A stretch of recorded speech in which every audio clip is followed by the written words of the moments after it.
हैं एक नई और रोमांचक कहानी सिर्फ इस चैनल पर। इस कहानी में इस्तेमाल की गई आवाज कृत्रिम बुद्धिमत्ता यानी एआई वॉइस द्वारा बनाई गई है। ये सिर्फ कहानी सुनाने के उद्देश्य से प्रयोग की गई है। किसी भी वास्तविक व्यक्ति या आवाज से इसका कोई संबंध नहीं है। डिस्क्लेमर: इस चैनल पर प्रस्तुत सभी कहानियां केवल मनोरंजन और साहित्यिक उद्देश्य से बनाई गई हैं। कहानियों में प्रयुक्त पात्र, घटनाएं, स्थान या परिस्थितियां काल्पनिक हैं। किसी भी वास्तविक व्यक्ति, संस्था या घटना से समानता केवल संयोग मानी जाए। हमारा उद्देश्य केवल रचनात्मकता और मनोरंजन है, न कि किसी भी व्यक्ति, जाति, समुदाय या धर्म। आगे के एपिसोड सुनने के लिए हमारे टेलीग्राम चैनल से जुड़ें। वहां इस कहानी के सभी एपिसोड उपलब्ध हैं। आ गया और उनका भविष्य का अभ्यास अब और भी आसान हो गया। सूर्य संप्रदाय के प्राचीन खंडहरों में हवा भारी और खामोश थी, जिसे केवल खाई की गहराई से आती सरसराहट तोड़ रही थी। अथाह खाई के किनारे पर शार्दूल खड़ा था। उसके पंजों में लौहदंत चूहा राजा का भारी भरकम शव था। उसकी सुनहरी आंखें नीचे अंधेरे में रेंगते हुए लाखों चूहों की भीड़ को देख रही थीं। आमतौर पर वह इस शव का इस्तेमाल चूहों को लालच देकर बाहर निकालने के लिए करता, लेकिन आज उसका मूल शिकार का नहीं बल्कि युद्ध का था। उसने चूहा राजा के शव को लापरवाही से एक चट्टान पर पटक दिया। अगले ही पल एक गगनभेदी दहाड़ से पूरा खंडहर गूंज उठा। शार्दूल का शरीर फैला और उसने अपने विशालकाय सफेद बाघ के रूप को धारण कर लिया। उसकी आभा इतनी भयानक थी कि आसपास की हवा भी कांपने लगी। कुछ समय पहले ही उसने एक रक्त नेत्र वाले राक्षस को निकला था, जिससे उसकी साधना में एक विस्फोटक वृद्धि हुई थी। शक्ति तो उसे मिल गई थी, लेकिन उसकी नींव अभी भी थोड़ी अस्थिर थी। उसे अपनी नई ताकतों को पूरी तरह से नियंत्रित करने के लिए एक भीषण लड़ाई की जरूरत थी। इस समय तलवार संप्रदाय में कोई भी उसका मुकाबला करने लायक नहीं था। यहाँ तक कि नलिनी, जो अब तक सबसे शक्तिशाली मानी जाती थी, वह भी अब शार्दूल के सामने कमजोर पड़ सकती थी। उसे अभ्यास के लिए एक ऐसे दुश्मन की जरूरत थी जिसे वह बिना किसी हिचकिचाहट के कुचल सके, और नीचे मौजूद लाखों दानव चूहों की सेना उसके लिए सबसे बेहतरीन अभ्यास का सामान थी। आओ छोटे कीड़ों, शार्दूल मन ही मन गुर्राया और खाई में कूद पड़ा। उसका विशाल शरीर चूहों की भीड़ पर किसी पहाड़ की तरह टूटा। उसने अपनी पूरी ताकत झोंक दी। उसके पंजे हवा में लहराए और दर्जनों चूहे एक ही वार में मांस के लोथड़ों में बदल गए।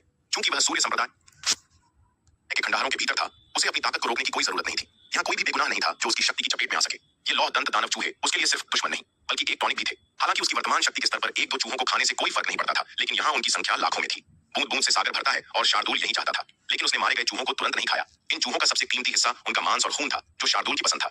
लेकिन उनके शल्क और पंजे तलवार संप्रदाय के लिए बहुत कीमती थे। अगर वह उन्हें पूरा निगल लेता तो वे कीमती सामग्री बर्बाद हो जाती। इसलिए वह बड़ी सफाई से सिर्फ मार रहा था। दावत बाद में होनी थी। दूसरी ओर विराट अपना काम पूरा करके लौट आया था। उसने अंधकार दानव कुल के उस विशाल शव को ठिकाने लगा दिया था और आसपास फैले जहरीले प्रभाव को भी साफ कर दिया था। जब वह खंडहरों के मुख्य क्षेत्र में पहुंचा तो उसने देखा कि तलवार संप्रदाय के योद्धाओं ने स्थिति को पूरी तरह संभाल लिया है। चूहों की वह बाढ़, जो दुनिया के लिए खतरा बन सकती थी, अब खंडहरों से बाहर निकलने में असमर्थ थी। यह देखकर विराट ने राहत की सांस ली। इन लोगों को अब मेरी जरूरत नहीं है, उसने सोचा। उसने युद्ध में हिस्सा नहीं लिया। नलिनी, गुरु भूपति, नीलिमा, माया, आयु और तेज सिंह जैसे योद्धाओं की मौजूदगी में चूहों का यह झुंड अब कोई खतरा नहीं था। हाँ, चूहों की संख्या बहुत ज्यादा थी, लेकिन उनमें बुद्धि और अनुशासन की कमी थी। वे सिर्फ एक भीड़ थे, जबकि तलवार संप्रदाय के पास अनुशासित सेना और विनाशकारी युद्ध संरचना कवच थे। अब यह जगह एक युद्ध का मैदान कम और प्रशिक्षण का मैदान ज्यादा बन गई थी। तलवार संप्रदाय के योद्धाओं के लिए यह अपनी कला को निखारने और पुण्य अंक कमाने का सुनहरा मौका था। संप्रदाय के राजस्व विभाग ने घोषणा कर दी थी कि हर मारे गए चूहे के बदले योद्धाओं को पुण्य मिलेगा, जिसका इस्तेमाल वे संसाधनों के लिए कर सकते थे। पूरे संप्रदाय में होड़ मच गई थी। हर कोई खंडहरों में जाकर लड़ना चाहता था। जनरल रिया के पास अलग अलग बटालियनों से अर्जियों का ढेर लग गया था। हर कमांडर अपनी टुकड़ी को चूहों से लड़ाने की अनुमति मांग रहा था। रिया ने भी किसी को निराश नहीं किया। क्योंकि अंधकार दानव जेल पूरी तरह नष्ट हो चुका था और बचे कुछ 20 सदस्य दानव द्वीप पर छिपे हुए थे। बाहर से कोई तत्काल खतरा नहीं था। जुबिन, यतिन और पवनगढ़ के शाही योद्धा भी खंडहरों के अंदर ही थे, इसलिए बाहरी सीमाओं पर पहरा देने की उतनी जरूरत नहीं थी। रिया ने एक रोटेशन सिस्टम लागू कर दिया। हर सेना को अधिकतम 5 दिनों तक खंडहरों में लड़ने की अनुमति थी। इसके बाद उन्हें वापस लौटना होता था ताकि दूसरी टुकड़ी को मौका मिल सके। इस व्यवस्था ने खंडहरों को एक बूचड़खाने में बदल दिया। योद्धा चूहों को मारते, उनके शल्क, पंजे और दांत निकालते और उन्हें हथियार कार्यशाला में भेज देते। वहां जयंत और आचार्य चमन की देखरेख में इन सामग्रियों से नए कवच और हथियार बनाए जा रहे थे, और जो मांस बचता वह शार्दूल का भोजन बन जाता। समय अपनी गति से बीतता गया। बाहरी दुनिया में 1 महीना गुजर चुका था, लेकिन अनंत परम मीनार की दूसरी मंजिल पर, जहां समय 10 गुना तेज चलता है, विराट को एकांतवास में गए पूरा 1 साल हो चुका था। इस 1 साल की तपस्या ने विराट को पूरी तरह बदल दिया था। उसने रक्त प्रज्वलन तकनीक के इस्तेमाल से हुए सारे दुष्प्रभावों को खत्म कर दिया था। उसकी रक्त शक्ति अब अपने चरम पर थी और उसकी साधना ने एक नई छलांग लगाई थी। वह अब अर्धचरण स्वर्ग पूज्य स्तर पर पहुंच चुका था। अपनी वर्तमान शक्ति के साथ बिना किसी जादुई हथियार के भी वह अवंतिका जैसे मध्य चरण लघु गहन क्षेत्र के योद्धाओं से अकेले लड़ सकता था। अगर वह अपनी निषिद्ध तकनीक का इस्तेमाल करता तो वह नलिनी के बराबर खड़ा हो सकता था, और अगर वह अपना नया 7वीं श्रेणी का युद्ध कवच पहन लेता तो नलिनी को हराना उसके लिए बच्चों का खेल होता। लेकिन विराट सिर्फ अपनी शारीरिक शक्ति नहीं बढ़ा रहा था। इस 1 साल में उसने मीनार के 22वें तारे से मिले ज्ञान को पूरी तरह आत्मसात कर लिया था। यह ज्ञान प्राचीन ताबीज विद्या का था। विराट अब पहले से कहीं अधिक शक्तिशाली कठपुतली आत्मा ताबीज बनाने में सक्षम था। पहले उसके बनाए ताबीज केवल स्वर्ग पूज्य स्तर से नीचे के शवों को ही नियंत्रित कर सकते थे। अगर शव की शक्ति उससे ज्यादा होती तो ताबीज काम नहीं करता था। यही कारण था कि खंडहरों के केंद्र से मिले उच्च स्तर के अंधकार दानव शव अब तक बेकार पड़े थे। विराट के पास खजाना तो था, लेकिन उसकी चाबी नहीं थी। लेकिन अब वह चाबी उसके हाथ में थी। विराट ने अपनी आंखें खोली। उसकी आंखों में एक नई चमक थी, आत्मविश्वास की चमक। उसने हाथ हिलाया और मीनार के स्थान से एक विशाल शव को बाहर निकाला। यह एक अंधकार दानव का शव था, पूरे 10,000 फुट ऊंचा। इसका शरीर काले धातु जैसा सख्त था और उससे अब भी भयानक ऊर्जा निकल रही थी। विराट का अनुमान था कि अपने जीवन काल में यह दानव कम से कम अर्धचरण गहन क्षेत्र का योद्धा रहा होगा। अब तुम मेरी तलवार बनोगे, विराट ने धीरे से कहा। उसने हवा में अपनी उंगलियां चलाई और सुनहरी आभा से एक जटिल ताबीज बनाना शुरू किया। यह एक नया और उन्नत कठपुतली ताबीज था। जैसे ही ताबीज पूरा हुआ, उसने उसे विशाल दानव के माथे की ओर धकेल दिया। ताबीज दानव की त्वचा में समा गया। एक पल की शांति रही। फिर उस 10,000 फुट ऊंचे दानव के शरीर में एक कंपन हुआ। उसकी बंद आंखें अचानक खुल गईं और उनमें से एक ठंडी, निर्जीव लेकिन भयानक लाल रोशनी निकली। जैसे ही वह कठपुतली जागी, उसने एक ऐसी आभा छोड़ी जिसने मीनार की हवा को भी भारी कर दिया। यह एक अर्धचरण गहन क्षेत्र की शक्ति थी, विशुद्ध विनाश का प्रतीक। विराट के होठों पर एक हल्की मुस्कान तैर गई। अब उसके पास एक ऐसा योद्धा था जो न थकता था, न दर्द महसूस करता था और न ही मौत से डरता था। सूर्य संप्रदाय के खंडहर। पिछले 1 महीने से चले भीषण अभियान के बाद खंडहरों में शांति लौट आई थी। तलवार संप्रदाय और अन्य सेनाओं ने मिलकर लौह दंत पृथ्वी दानव चूहों के झुंड को लगभग आधा खत्म कर दिया था। जो चूहे बच गए, वे दहशत में आकर वापस पाताल की गहराई में दुबक गए। इस अभियान का सबसे बड़ा फायदा तलवार संप्रदाय को हुआ। हथियार निर्माण कार्यशाला के प्रमुख आचार्य चमन की खुशी का ठिकाना नहीं था। उनके गोदाम चूहों के अनगिनत शल्कों और पंजों से भर चुके थे। ये सामग्री भविष्य में नए और घातक हथियार बनाने के काम आने वाली थी। दूसरी ओर शार्दूल भक्षक बाघ ने दावत का असली मजा लिया था। उसने लाखों चूहों का मांस और खून निगला था। इसके अलावा रक्तनेत्र राक्षस की बची हुई शक्ति भी उसके शरीर में समाहित हो रही थी। अगर वह इस पूरी ऊर्जा को बचाने में सफल हो गया, तो उसका अर्धचरण महान गहन क्षेत्र में प्रवेश करना तय था। बेशक इतनी विशाल ऊर्जा को बचाना एक दिन का काम नहीं था। फिलहाल शार्दूल ने इस ऊर्जा को अपने शरीर में जमा कर लिया था और हर दिन धीरे धीरे उसे अपनी ताकत में बदल रहा था। युद्ध के इस 1 महीने ने तलवार संप्रदाय के योद्धाओं को भी बदल कर रख दिया था। नलिनी ने अपनी साधना में एक बड़ी छलांग लगाई थी। वह अब लघु गहन क्षेत्र के अंतिम चरण में पहुंच चुकी थी। उसकी तलवार अब पहले से कहीं ज्यादा घातक थी। फिर भी उसे पता था कि वह अभी भी शार्दूल के सामने कमजोर थी। गुरु भूपति ने भी प्रगति की और मध्य चरण में कदम रखा। लेकिन सबसे चौंकाने वाली प्रगति माया की थी। उसने लघु गहन क्षेत्र के प्रारंभिक चरण में प्रवेश किया था। हालांकि उसका स्तर नलिनी से कम था, लेकिन उसने जिस भयानक तकनीक पर्वत भेदन दानव दमन शरीर का अभ्यास किया था और अनंत परम मीनार ने उसके शरीर को जिस तरह से फौलाद बनाया था, उसके कारण उसकी युद्ध शक्ति अविश्वसनीय थी। वह अब नलिनी से बहुत पीछे नहीं थी। अब माया को शार्दूल और नलिनी के बाद तलवार संप्रदाय का तीसरा सबसे शक्तिशाली योद्धा माना जाने लगा था। आयु भी पीछे नहीं थी। उसने स्वर्ग पूज्य क्षेत्र को पार कर अर्धचरण गहन क्षेत्र में प्रवेश किया था। उसकी जन्मजात दांव काया और विशेष तकनीक के कारण उसकी असली शक्ति गुरु भूपति जैसे मध्यस्तरीय योद्धाओं के बराबर थी। रोहिणी, फिरोज और अर्शिकात्यायन जैसे अन्य योद्धाओं ने भी अपनी अपनी सीमाओं को तोड़ा था। चूहों के भाग जाने के बाद तलवार संप्रदाय के अधिकांश योद्धा दक्षिणी महाद्वीप लौट आए। केवल कुछ विशेष योद्धा ही कभी कभी अभ्यास के लिए खंडहरों में जाते थे। नलिनी भी वापस लौट आई थी। उसकी नई शक्ति के साथ अब उन चूहों को मारना उसके लिए बच्चों का खेल था। उसकी तलवार के एक वार से दर्जनों चूहे कट जाते थे। लेकिन समस्या यह थी कि उसकी ऊर्जा इतनी विनाशकारी थी कि चूहों की कीमती खाल भी बर्बाद हो जाती थी। आचार्य चमन इसे देखकर अपना सिर पीट लेते थे। वे बार बार नलिनी के पास दौड़ कर आते और गिड़गिड़ाते, देवी थोड़ा रहम करें, खाल मत फाड़िए, ये बहुत कीमती है। नलिनी, जो एक योद्धा थी ना की कसाई, चमन की इस लगातार की किचकिच से तंग आ गई थी। उसे खुलकर लड़ने में बाधा महसूस हो रही थी। इसलिए उसने खंडहरों को छोड़ दिया और शांति से साधना करने के लिए दक्षिणी महाद्वीप लौट आई। एक दिन जब नलिनी अपने एकांत कक्ष में ध्यानमग्न थी, दरवाजे पर दस्तक हुई। नलिनी, क्या तुम खाली हो? बाहर से विराट की आवाज आई। नलिनी की आंखें खुल गईं। वह उठी और पत्थर का भारी दरवाजा खोलकर बाहर आई। सामने विराट खड़ा था, जिसके चेहरे पर एक रहस्यमयी मुस्कान थी। विराट, तुम यहाँ क्या कर रहे हो? नलिनी ने पूछा। मैंने एक नई कठपुतली बनाई है। विराट ने उत्साह से कहा। क्या तुम मेरे साथ अभ्यास करना चाहोगी? मुझे उसकी शक्ति का परीक्षण करना है। विराट जानता था कि नलिनी इस काम के लिए सबसे बेहतरीन है। शार्दूल सबसे ताकतवर था, लेकिन विराट को डर था कि वह नलिनी के साथ अभ्यास करते समय अपनी पूरी ताकत नहीं लगाएगा। नलिनी, जो हमेशा विराट को चुनौती देने के लिए तैयार रहती थी, सही विकल्प थी। नलिनी ने उसे शक की नजरों से देखा। उसकी आंखें सिकुड़ गईं। क्या यह सचमुच सिर्फ कठपुतली का परीक्षण है? उसने धीरे से पूछा। या तुम उस युद्ध संरचना कवच को पहनकर मुझसे बदला लेने आए हो? उसे याद था कि पिछली बार उसने विराट के क्लोन को गुस्से में मुक्का मारा था। उसे डर था कि विराट अब उस बात का बदला लेने आया है। नलिनी अब लघु गहन क्षेत्र के अंतिम चरण में थी, लेकिन वह जानती थी कि अगर विराट अपने असली शरीर के साथ उस 7वें स्तर के कवच को पहनेगा, तो उसका जीतना नामुमकिन होगा। विराट की अपनी शक्ति अर्धचरण स्वर्ग पूज्य तक पहुंच चुकी थी और उस कवच के साथ वह जुबिन और यतिन जैसे दिग्गजों को भी टक्कर दे सकता था। नलिनी पिटना नहीं चाहती थी। नलिनी, तुम मुझे किस तरह का इंसान समझती हो? विराट ने झुंझलाकर कहा। अगर मुझे सचमुच तुम्हें सबक सिखाना होता, तो मेरे पास दक्षिणी महाद्वीप में इसके 1000 तरीके हैं। मैं ऐसे छोटे मोटे हथकंडे क्यों अपनाऊंगा? नलिनी का सतर्क चेहरा देखकर विराट को गुस्सा भी आ रहा था और हंसी भी। हम तुम पर भरोसा नहीं किया जा सकता। नलिनी ने नाक सिकोड़ी। तुम्हारे इरादे हमेशा टेढ़े होते हैं। कौन जाने तुम्हारे दिमाग में क्या खिचड़ी पक रही है। सावधान रहना ही बेहतर है। विराट ने अपना माथा पीट लिया। नलिनी, क्या तुम्हारा दिमाग खराब हो गया है? दुनिया में इतने सारे धूर्त लोग हैं और तुम मुझ जैसे सीधे साधे और ईमानदार इंसान से डर रही हो। विराट ने तंज कसा। वैसे तुम्हारी इसी बुद्धिमानी की वजह से अवंतिका ने तुम्हें लगभग बेच ही दिया था। तुम तो अपनी दुश्मन को भी नहीं पहचान पाई थी। ये सुनते ही नलिनी का चेहरा गुस्से से लाल हो गया। माथे की नसें भड़कने लगी। अवंतिका द्वारा मूर्ख बनाया जाना उसके जीवन का सबसे शर्मनाक अध्याय था और विराट ने ठीक उसी दुखती रग पर हाथ रख दिया था। विराट, वह शेरनी की तरह दहाड़ी। अगर तुमने मेरे सामने फिर कभी उस बात का जिक्र किया, तो मैं सच में तुम पर टूट पड़ूंगी, फिर चाहे तुम कोई भी कवच पहन लो। विराट ने देखा कि तीर निशाने पर या शायद गलत निशाने पर लग गया है। नलिनी का गुस्सा ज्वालामुखी की तरह फूटने को तैयार था। ठीक है, शांत हो जाओ। विराट ने जल्दी से हाथ हिलाया और पीछे हट गया। अगर नहीं करना तो मत करो, भूल जाओ। वह तुरंत मुड़ गया और वहां से खिसक लेने में ही भलाई समझी। अगर यह शेरनी भड़क गई तो अभ्यास तो दूर, असली युद्ध शुरू हो जाएगा। अभी के लिए नलिनी से मदद मांगना एक बुरा विचार साबित हो रहा था। रुको, किसने कहा कि मैं तैयार नहीं हूं?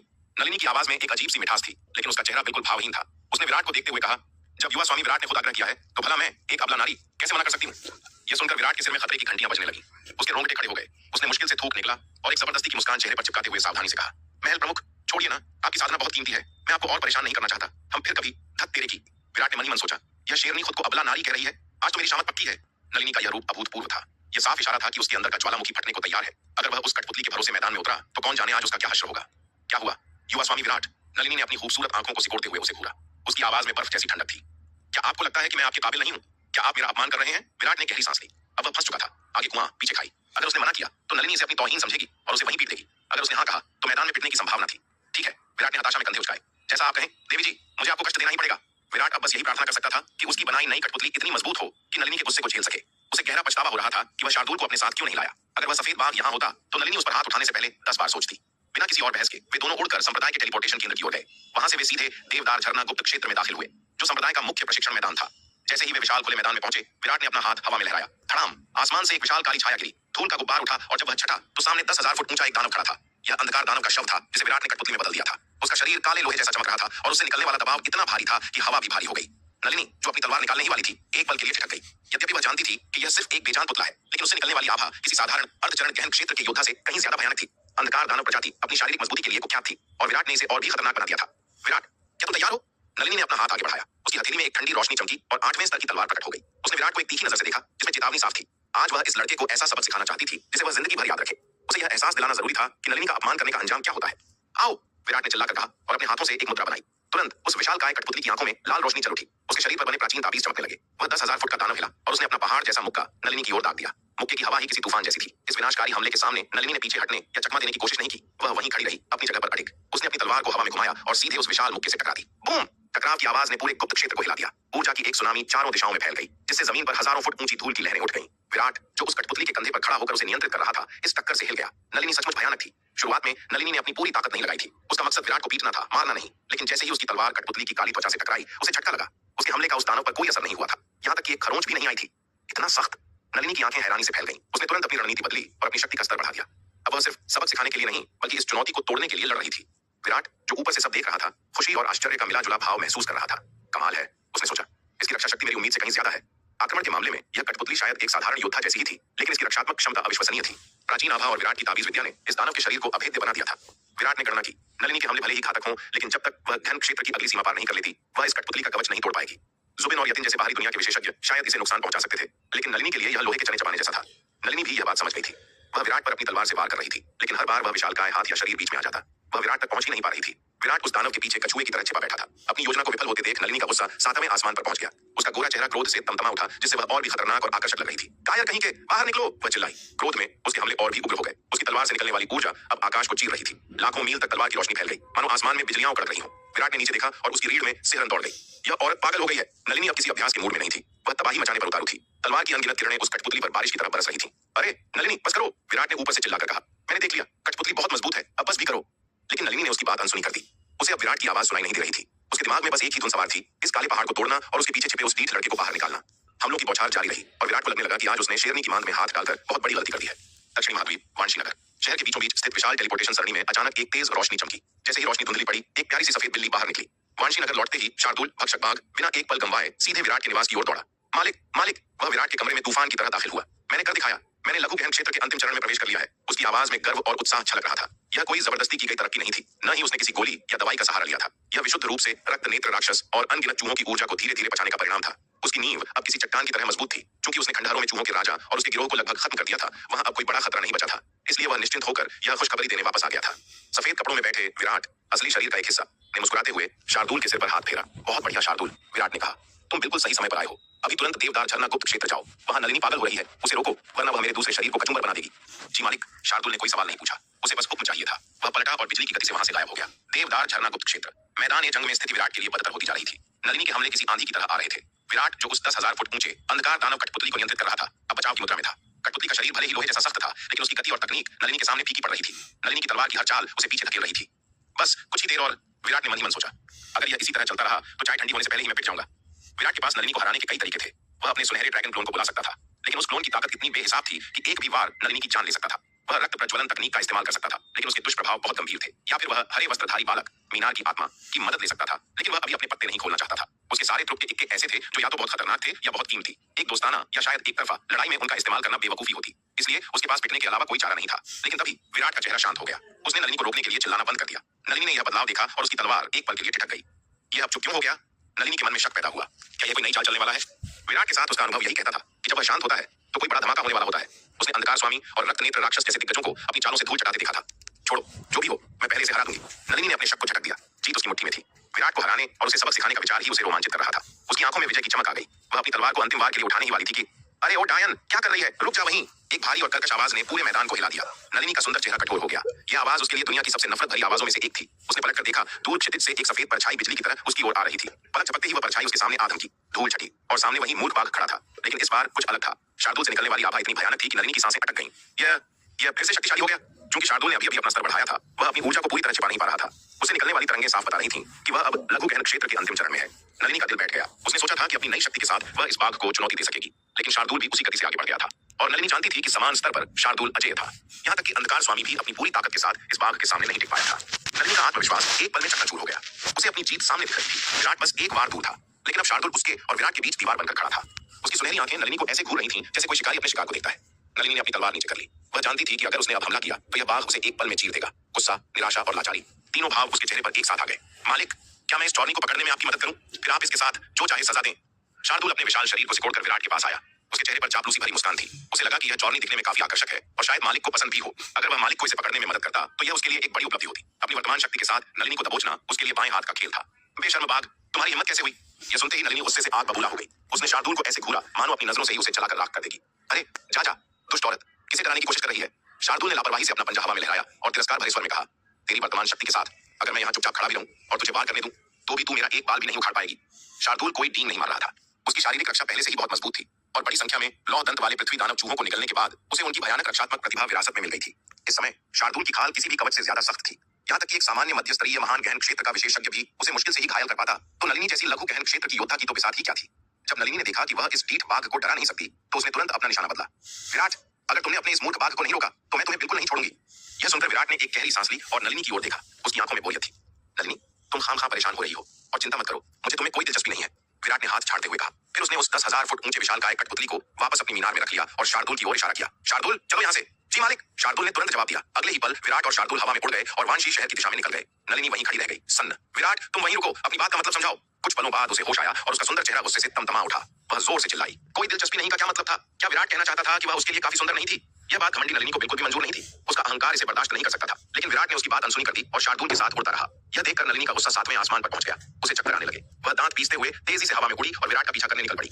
वानशी शहर, दक्षिणी महाद्वीप। विराट और शार्दुल अभी शहर में लौटे ही थे कि उनकी मुलाकात जशपुर राजवंश के एक दल से हुई। यह दल विराट को श्रद्धांजलि और सम्मान देने आया था। सबसे आगे जशपुर के पूर्वज महाराज जसपाल थे। उनके साथ राजकुमार जयंत और 2 अन्य बुजुर्ग मदन और यश भी थे। महाराज जसपाल अब लघु गहन क्षेत्र के अंतिम चरण में पहुंच चुके थे। उनके साथ आए मदन और यश भी प्रारंभिक चरण में प्रवेश कर चुके थे। जब जयंत भारी मात्रा में प्राचीन ऊर्जा लेकर अपने राज्य लौटा था तो महाराज जसपाल ने गांव हर के पूर्वज चंदन की तरह सारी ऊर्जा खुद इस्तेमाल नहीं की थी। उन्होंने उस ऊर्जा का केवल एक हिस्सा लिया और बाकी ऊर्जा अपने राज्य के अन्य अर्धचरण गहन क्षेत्र के विशेषज्ञों में बांट दी थी। यही कारण था कि जशपुर राजवंश में अब कई शक्तिशाली योद्धा तैयार हो गए थे। अब लघु गहन स्तर के योद्धाओं की संख्या के मामले में जशपुर राजवंश गांव हर राजवंश से कम नहीं था। हालांकि शीर्ष शक्ति के मामले में महाराज जसपाल अभी भी महापूर्वज चंदन से थोड़े कमजोर थे।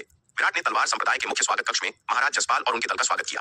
तभी नलिनी भी वहां आ पहुंची। वह असल में विराट से उस दिलचस्पी वाली बात पर झगड़ा करने आई थी, लेकिन इतने सारे मेहमानों को देखकर उसे रुकना पड़ा। वह सबके सामने विराट से बहस करके तमाशा नहीं बनाना चाहती थी, इसलिए उसे अपना गुस्सा पीकर चुपचाप एक कोने में खड़ा होना पड़ा। महाराज जसपाल और उनके दल का स्वागत करने के बाद विराट ने संप्रदाय प्रमुख यामिनी को निर्देश दिया कि वह मेहमानों के ठहरने का उत्तम प्रबंध करे। आजकल वित्तीय मामले शालिनी संभालती थी, जबकि बाकी व्यवस्थाएं यामिनी के जिम्मे थीं। वानशी शहर में बसने के बाद महाराज जसपाल और उनके लोगों की मुलाकात गांव हर राजवंश के लोगों से हुई। महापूर्वज चंदन, बुजुर्ग हरि और गांव हर के अन्य योद्धा भी वहीं रह रहे थे।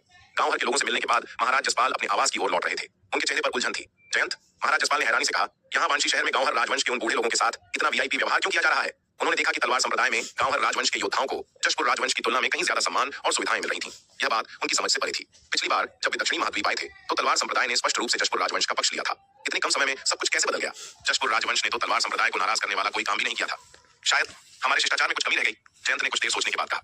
यह सुनकर महाराज जसपाल चौंक गए। उन्होंने पूछा, कैसा शिष्टाचार, क्या कमी रह गई? जयंत ने रहस्यमयी मुस्कान के साथ कहा, पूर्वज, शायद आपको पता ना हो, लेकिन भाई विराट को आध्यात्मिक पत्थरों से विशेष लगाव है। गांव हर राजवंश को इतना उच्च सम्मान मिल रहा है, इसका मतलब साफ है कि इस मामले में उनका शिष्टाचार बहुत ही भारी भरकम रहा होगा। महाराज जसपाल तुरंत समझ गए। वे विराट को बहुत लंबे समय से नहीं जानते थे, लेकिन विराट के संसाधन प्रेम से वे भली भांति परिचित थे। ये सुनते ही महाराज जसपाल ने तुरंत जयंत से कहा, जयंत, जाओ और इशिका से पूछो कि गांव हर राजवंश ने विराट को उपहार के रूप में आखिर दिया क्या है। जयंत ने मना नहीं किया। इशिका के साथ उनके मौजूदा संबंध काफी अच्छे थे, इसलिए यह जानकारी निकालना मुश्किल नहीं था। जयंत ने अपना संचार ताबीज निकाला और इशिका से संपर्क किया। कुछ ही पलों में जवाब आ गया। संदेश पढ़ने के बाद जयंत ने धीरे से सिर उठाया और महाराज जसपाल की ओर देखा। उनकी आवाज में अविश्वास था। पूर्वज, इशिका ने बताया कि महापूर्वज चंदन ने भाई विराट को सीधे 200 अरब 7वें दर्जे के आध्यात्मिक पत्थर दिए हैं। ये सुनते ही महाराज जसपाल ने एक ठंडी सांस खींची। उनके पैर ठिठक गए। वाह, महापूर्वज चंदन की उदारता तो वाकई पागलपन की हद तक है। 200 अरब 7वें दर्जे के आध्यात्मिक पत्थर, ये तो गांव हर राजवंश के राष्ट्रीय खजाने का लगभग आधा हिस्सा था। कोई इतना बड़ा जुआ कैसे खेल सकता है? इतनी बड़ी संपत्ति उसने यूं ही दे दी। जशपुर राजवंश के पूर्वज महाराज जसपाल की आंखें आश्चर्य से फटी रह गई थीं। गांव हर राजवंश के महापूर्वज चंदन का यह कदम किसी जुए से कम नहीं था। नहीं, जसपाल ने मुट्ठी भींचते हुए दृढ़ता से कहा, हमारा जशपुर राजवंश गांव भर से पीछे नहीं रह सकता। अगर हमने अब कंजूसी दिखाई तो तलवार संप्रदाय की नजर में हमारा महत्व खत्म हो जाएगा। लेकिन पूर्वज जयंत के पिता और जशपुर के वर्तमान सम्राट जसवंत सिंह ने संकोच करते हुए कहा, क्या आपका मतलब है कि हमें भी भाई विराट को 200 अरब 7वें दर्जे के आध्यात्मिक पत्थर देने चाहिए? हमारी संचित संपत्ति गांव भर जितनी विशाल नहीं है, यह हमारे खजाने का लगभग 80% होगा। सम्राट जसवंत के चेहरे पर पसीना आ गया था। 80% खजाना खाली कर देना किसी भी साम्राज्य के लिए आत्महत्या जैसा कदम हो सकता था। अगर गांव भर अपनी आधी संपत्ति दांव पर लगा सकता है तो हम 80% क्यों नहीं? महाराज जसपाल ने दांत पीसते हुए कहा। उनकी आवाज में दर्द था, लेकिन संकल्प उससे भी बड़ा था। यह गांव भर से मुकाबला करने और विराट के साथ संबंध बनाए रखने के लिए जरूरी है। सच तो यह था कि 200 अरब पत्थर देने की बात सोचकर ही जसपाल के ऊपर जैसे कोई आरी चला रहा था। यह सदियों की मेहनत की कमाई थी। पूर्वज जी, सम्राट जसवंत ने फिर भी कोशिश की। इतनी बड़ी रकम दान करने से हमारे राजवंश का दैनिक कामकाज ठप हो सकता है। क्या यह सचमुच आवश्यक है? हाँ, यह आवश्यक है। जसपाल ने निर्णय सुना दिया। अगर कामकाज में थोड़ी रुकावट आती है तो आए। जब तक हम तलवार संप्रदाय और विराट के साथ जुड़े हैं, हमारा भविष्य सुरक्षित है। अगर विराट का हाथ हमारे सिर पर रहा तो हम यह दौलत दोबारा कमा लेंगे। जाओ और तुरंत व्यवस्था करो। आदेश मिल चुका था। सम्राट जसवंत का दिल खून के आंसू रो रहा था, लेकिन पूर्वज की आज्ञा टालने का साहस उनमें नहीं था। उन्होंने तुरंत जशपुर संदेश भेजा और खुद राजधानी जाकर खजाना खाली करवाया। कुछ ही दिनों के भीतर सम्राट जसवंत 200 अरब 7वें दर्जे के आध्यात्मिक पत्थरों का जखीरा लेकर स्वयं दक्षिणी महाद्वीप वांशी शहर लौट आए। जब यह भारी भरकम नजराना विराट के सामने पेश किया गया तो माहौल ही बदल गया। महाराज जसपाल ने विराट के साथ दोबारा बैठक की। इस बार स्वागत का तरीका बिल्कुल अलग था। जहां पहले सिर्फ औपचारिक चाय मिलती थी, अब उन्हें शाही दावतें और विशेष सम्मान मिलने लगा। जशपुर राजवंश के लोगों के लिए तलवार संप्रदाय के बंद दरवाजे खुल गए। उन्हें न केवल तलवार शक्ति भवन में जाने की अनुमति मिली, बल्कि वे संप्रदाय के पुस्तकालय में रखी उच्च स्तर की मार्शल आर्ट तकनीकों का भी अध्ययन कर सकते थे। सबसे बड़ी बात, विराट ने उन्हें समय समय पर प्राचीन आभा भी देनी शुरू कर दी। इस प्राचीन आभा का असर जादुई था। वर्षों से रुकी हुई साधना अब दिनों में पूरी हो रही थी। दक्षिणी महाद्वीप का यह जीवन इतना आरामदायक और लाभप्रद था कि सम्राट जसवंत, जो केवल पत्थर देने आए थे, अब वापस जाने का नाम ही नहीं ले रहे थे। जयंत, एक शाम सम्राट जसवंत ने अपने बेटे के कंधे पर हाथ रखते हुए कहा, बेटा, तुम वापस जाकर जशपुर राजवंश का सिंहासन क्यों नहीं संभाल लेते? सम्राट जसवंत के लिए अब राजकाज से ज्यादा अपनी साधना प्यारी हो गई थी। अगर उनकी मुलाकात विराट और तलवार संप्रदाय से न हुई होती तो शायद वे अपनी बची हुई जिंदगी उसी स्तर पर बिता देते। लेकिन अब प्राचीन आभा की मदद से उन्हें आगे बढ़ने का रास्ता साफ दिख रहा था। वे वापस जाकर फाइलों और दरबार के झगड़ों में नहीं फंसना चाहते थे। पिताजी, जयंत ने अपनी आंखें बड़ी करते हुए कहा, आप अच्छी तरह जानते हैं कि मुझे उस सिंहासन में रत्ती भर भी दिलचस्पी नहीं है। आप किसी और को ढूंढ लीजिए। जयंत स्वभाव से आजाद पंछी था। उसे राजनीति के पचड़ों में फंसना अपनी जान देने जैसा लगता था। जयंत बेटा, एक बार फिर सोच लो। जसवंत ने लालच देने की कोशिश की। सम्राट बनने के अपने मजे हैं। तुम पूरी दुनिया पर राज करोगे। तुम अपनी मनचाही किसी भी सुंदर स्त्री को पा सकते हो। असीमित शक्ति और सुख तुम्हारा इंतजार कर रहे हैं। जयंत ने एक ठंडी सांस ली और अपने पिता को ऐसे देखा जैसे वे कोई मजाक कर रहे हो। पिताजी, क्या आपको लगता है कि मैं मूर्ख हूं? अगर सम्राट बनना इतना ही मजेदार होता तो आप मुझे उस कुर्सी पर क्यों धकेलना चाहते? आप खुद वहां क्यों नहीं बैठते? जयंत थोड़ा रुका और फिर धीरे से बोला, और रही बात सुंदर स्त्रियों की, पिताजी कृपया ये बात दोबारा मत कहिएगा। मैं लंबी उम्र जीना चाहता हूँ। जयंत का इशारा साफ था। इशिका, गांव भर की राजकुमारी के साथ उसका रिश्ता लगभग तय हो चुका था। इशिका स्वभाव से बेहद ईर्ष्यालु और खतरनाक थी। अगर उसे पता चला कि जयंत सम्राट बनकर दूसरी महिलाओं की तरफ देख रहा है तो वह शायद उसकी गर्दन ही काट देगी। अब तो हालत यह थी कि जब जयंत इशिका के साथ होता तो वह इधर उधर देखने की हिम्मत भी नहीं करता था। यह देखकर कि वह अपने बेटे को मूर्ख नहीं बना सकते, सम्राट जसवंत ने हताशा में सिर हिला दिया। उनके पास कोई चारा नहीं था। उन्हें वापस लौटना ही पड़ा। आखिरकार वे जशपुर राजवंश के सम्राट थे। एक राजा के बिना राज्य ज्यादा दिन नहीं चल सकता था। उनके कई बेटे थे, लेकिन जयंत के अलावा कोई भी इतना सक्षम नहीं था जो मध्य महाद्वीप के 7 महान राजवंशों में से एक की बागडोर संभाल सके। बाकी राजकुमार या तो कमजोर थे या अयोग्य। सम्राट जसवंत ने भारी मन से वांशी शहर छोड़ा, ये सोचते हुए कि काश वे भी किसी गुफा में बैठकर बस साधना कर पाते। दूसरी ओर विराट अब धन के समुद्र में तैर रहा था। गांव भर से 200 अरब और जशपुर से 200 अरब, कुल 400 अरब 7वें दर्जे के आध्यात्मिक पत्थर। यह इतनी बड़ी रकम थी कि कोई भी सामान्य संप्रदाय इसे देखकर पागल हो जाए। इस धन के बल पर विराट ने अपनी गतिविधियां तेज कर दी। वह अब हर दिन प्राचीन निर्जन महाद्वीप से 1 लाख प्राचीन आभा के अंश निकाल रहा था। उसने एक नियम बना लिया था। इस आभा का 10वां हिस्सा यानी 10,000 अंश वह अपने सुनहरे ड्रैगन अवतार के लिए रखता था। बाकी का 90% हिस्सा वह तलवार संप्रदाय के योद्धाओं, सेना और अपने सहयोगियों में बांट देता था। वह ड्रैगन अवतार को और ज्यादा आभा इसलिए नहीं देता था क्योंकि अवतार की वर्तमान क्षमता प्रतिदिन 10,000 अंश से ज्यादा बचाने की नहीं थी। अगर वह जबरदस्ती करता तो ऊर्जा व्यर्थ हो जाती। प्राचीन आभा की इस निरंतर और भारी आपूर्ति ने तलवार संप्रदाय को बदल कर रख दिया था। संप्रदाय के शिष्य जो पहले धीरे धीरे आगे बढ़ रहे थे, अब रॉकेट की गति से अपनी सीमाओं को तोड़ रहे थे। वांशी शहर अब केवल एक शहर नहीं बल्कि दक्षिणी महाद्वीप का सबसे शक्तिशाली ऊर्जा केंद्र बन चुका था। पवनगढ़ शाही नगर, पवनगढ़ अकादमी। अकादमी के ऊपर आकाश में अचानक हलचल हुई। बादलों के बीच रंग बिरंगी रोशनी तैरने लगी और एक शक्तिशाली ऊर्जा का भंवर बनने लगा। यह दृश्य अकादमी के शिष्यों और गुरुओं के लिए नया नहीं था। पिछले कुछ समय में उन्होंने इसे कई बार देखा था। स्पष्ट था कि कोई और हॉल मास्टर गहन क्षेत्र में प्रवेश करने की कोशिश कर रहा था। हाल ही में प्राचीन आभा की मदद से अकादमी के कई बुजुर्गों ने सफलतापूर्वक अपनी सीमाओं को तोड़ा था। लेकिन इस बार कुछ अलग हुआ। आकाश में प्रकट हुई वे खगोलीय घटनाएं अभी पूरी तरह बन भी नहीं पाई थीं कि अचानक बिखर गईं। रोशनी बुझ गई और ऊर्जा का भंवर बिना किसी चेतावनी के गायब हो गया। एक भारी और निराशाजनक सन्नाटा छा गया। क्या हुआ? क्या महेश असफल हो गए?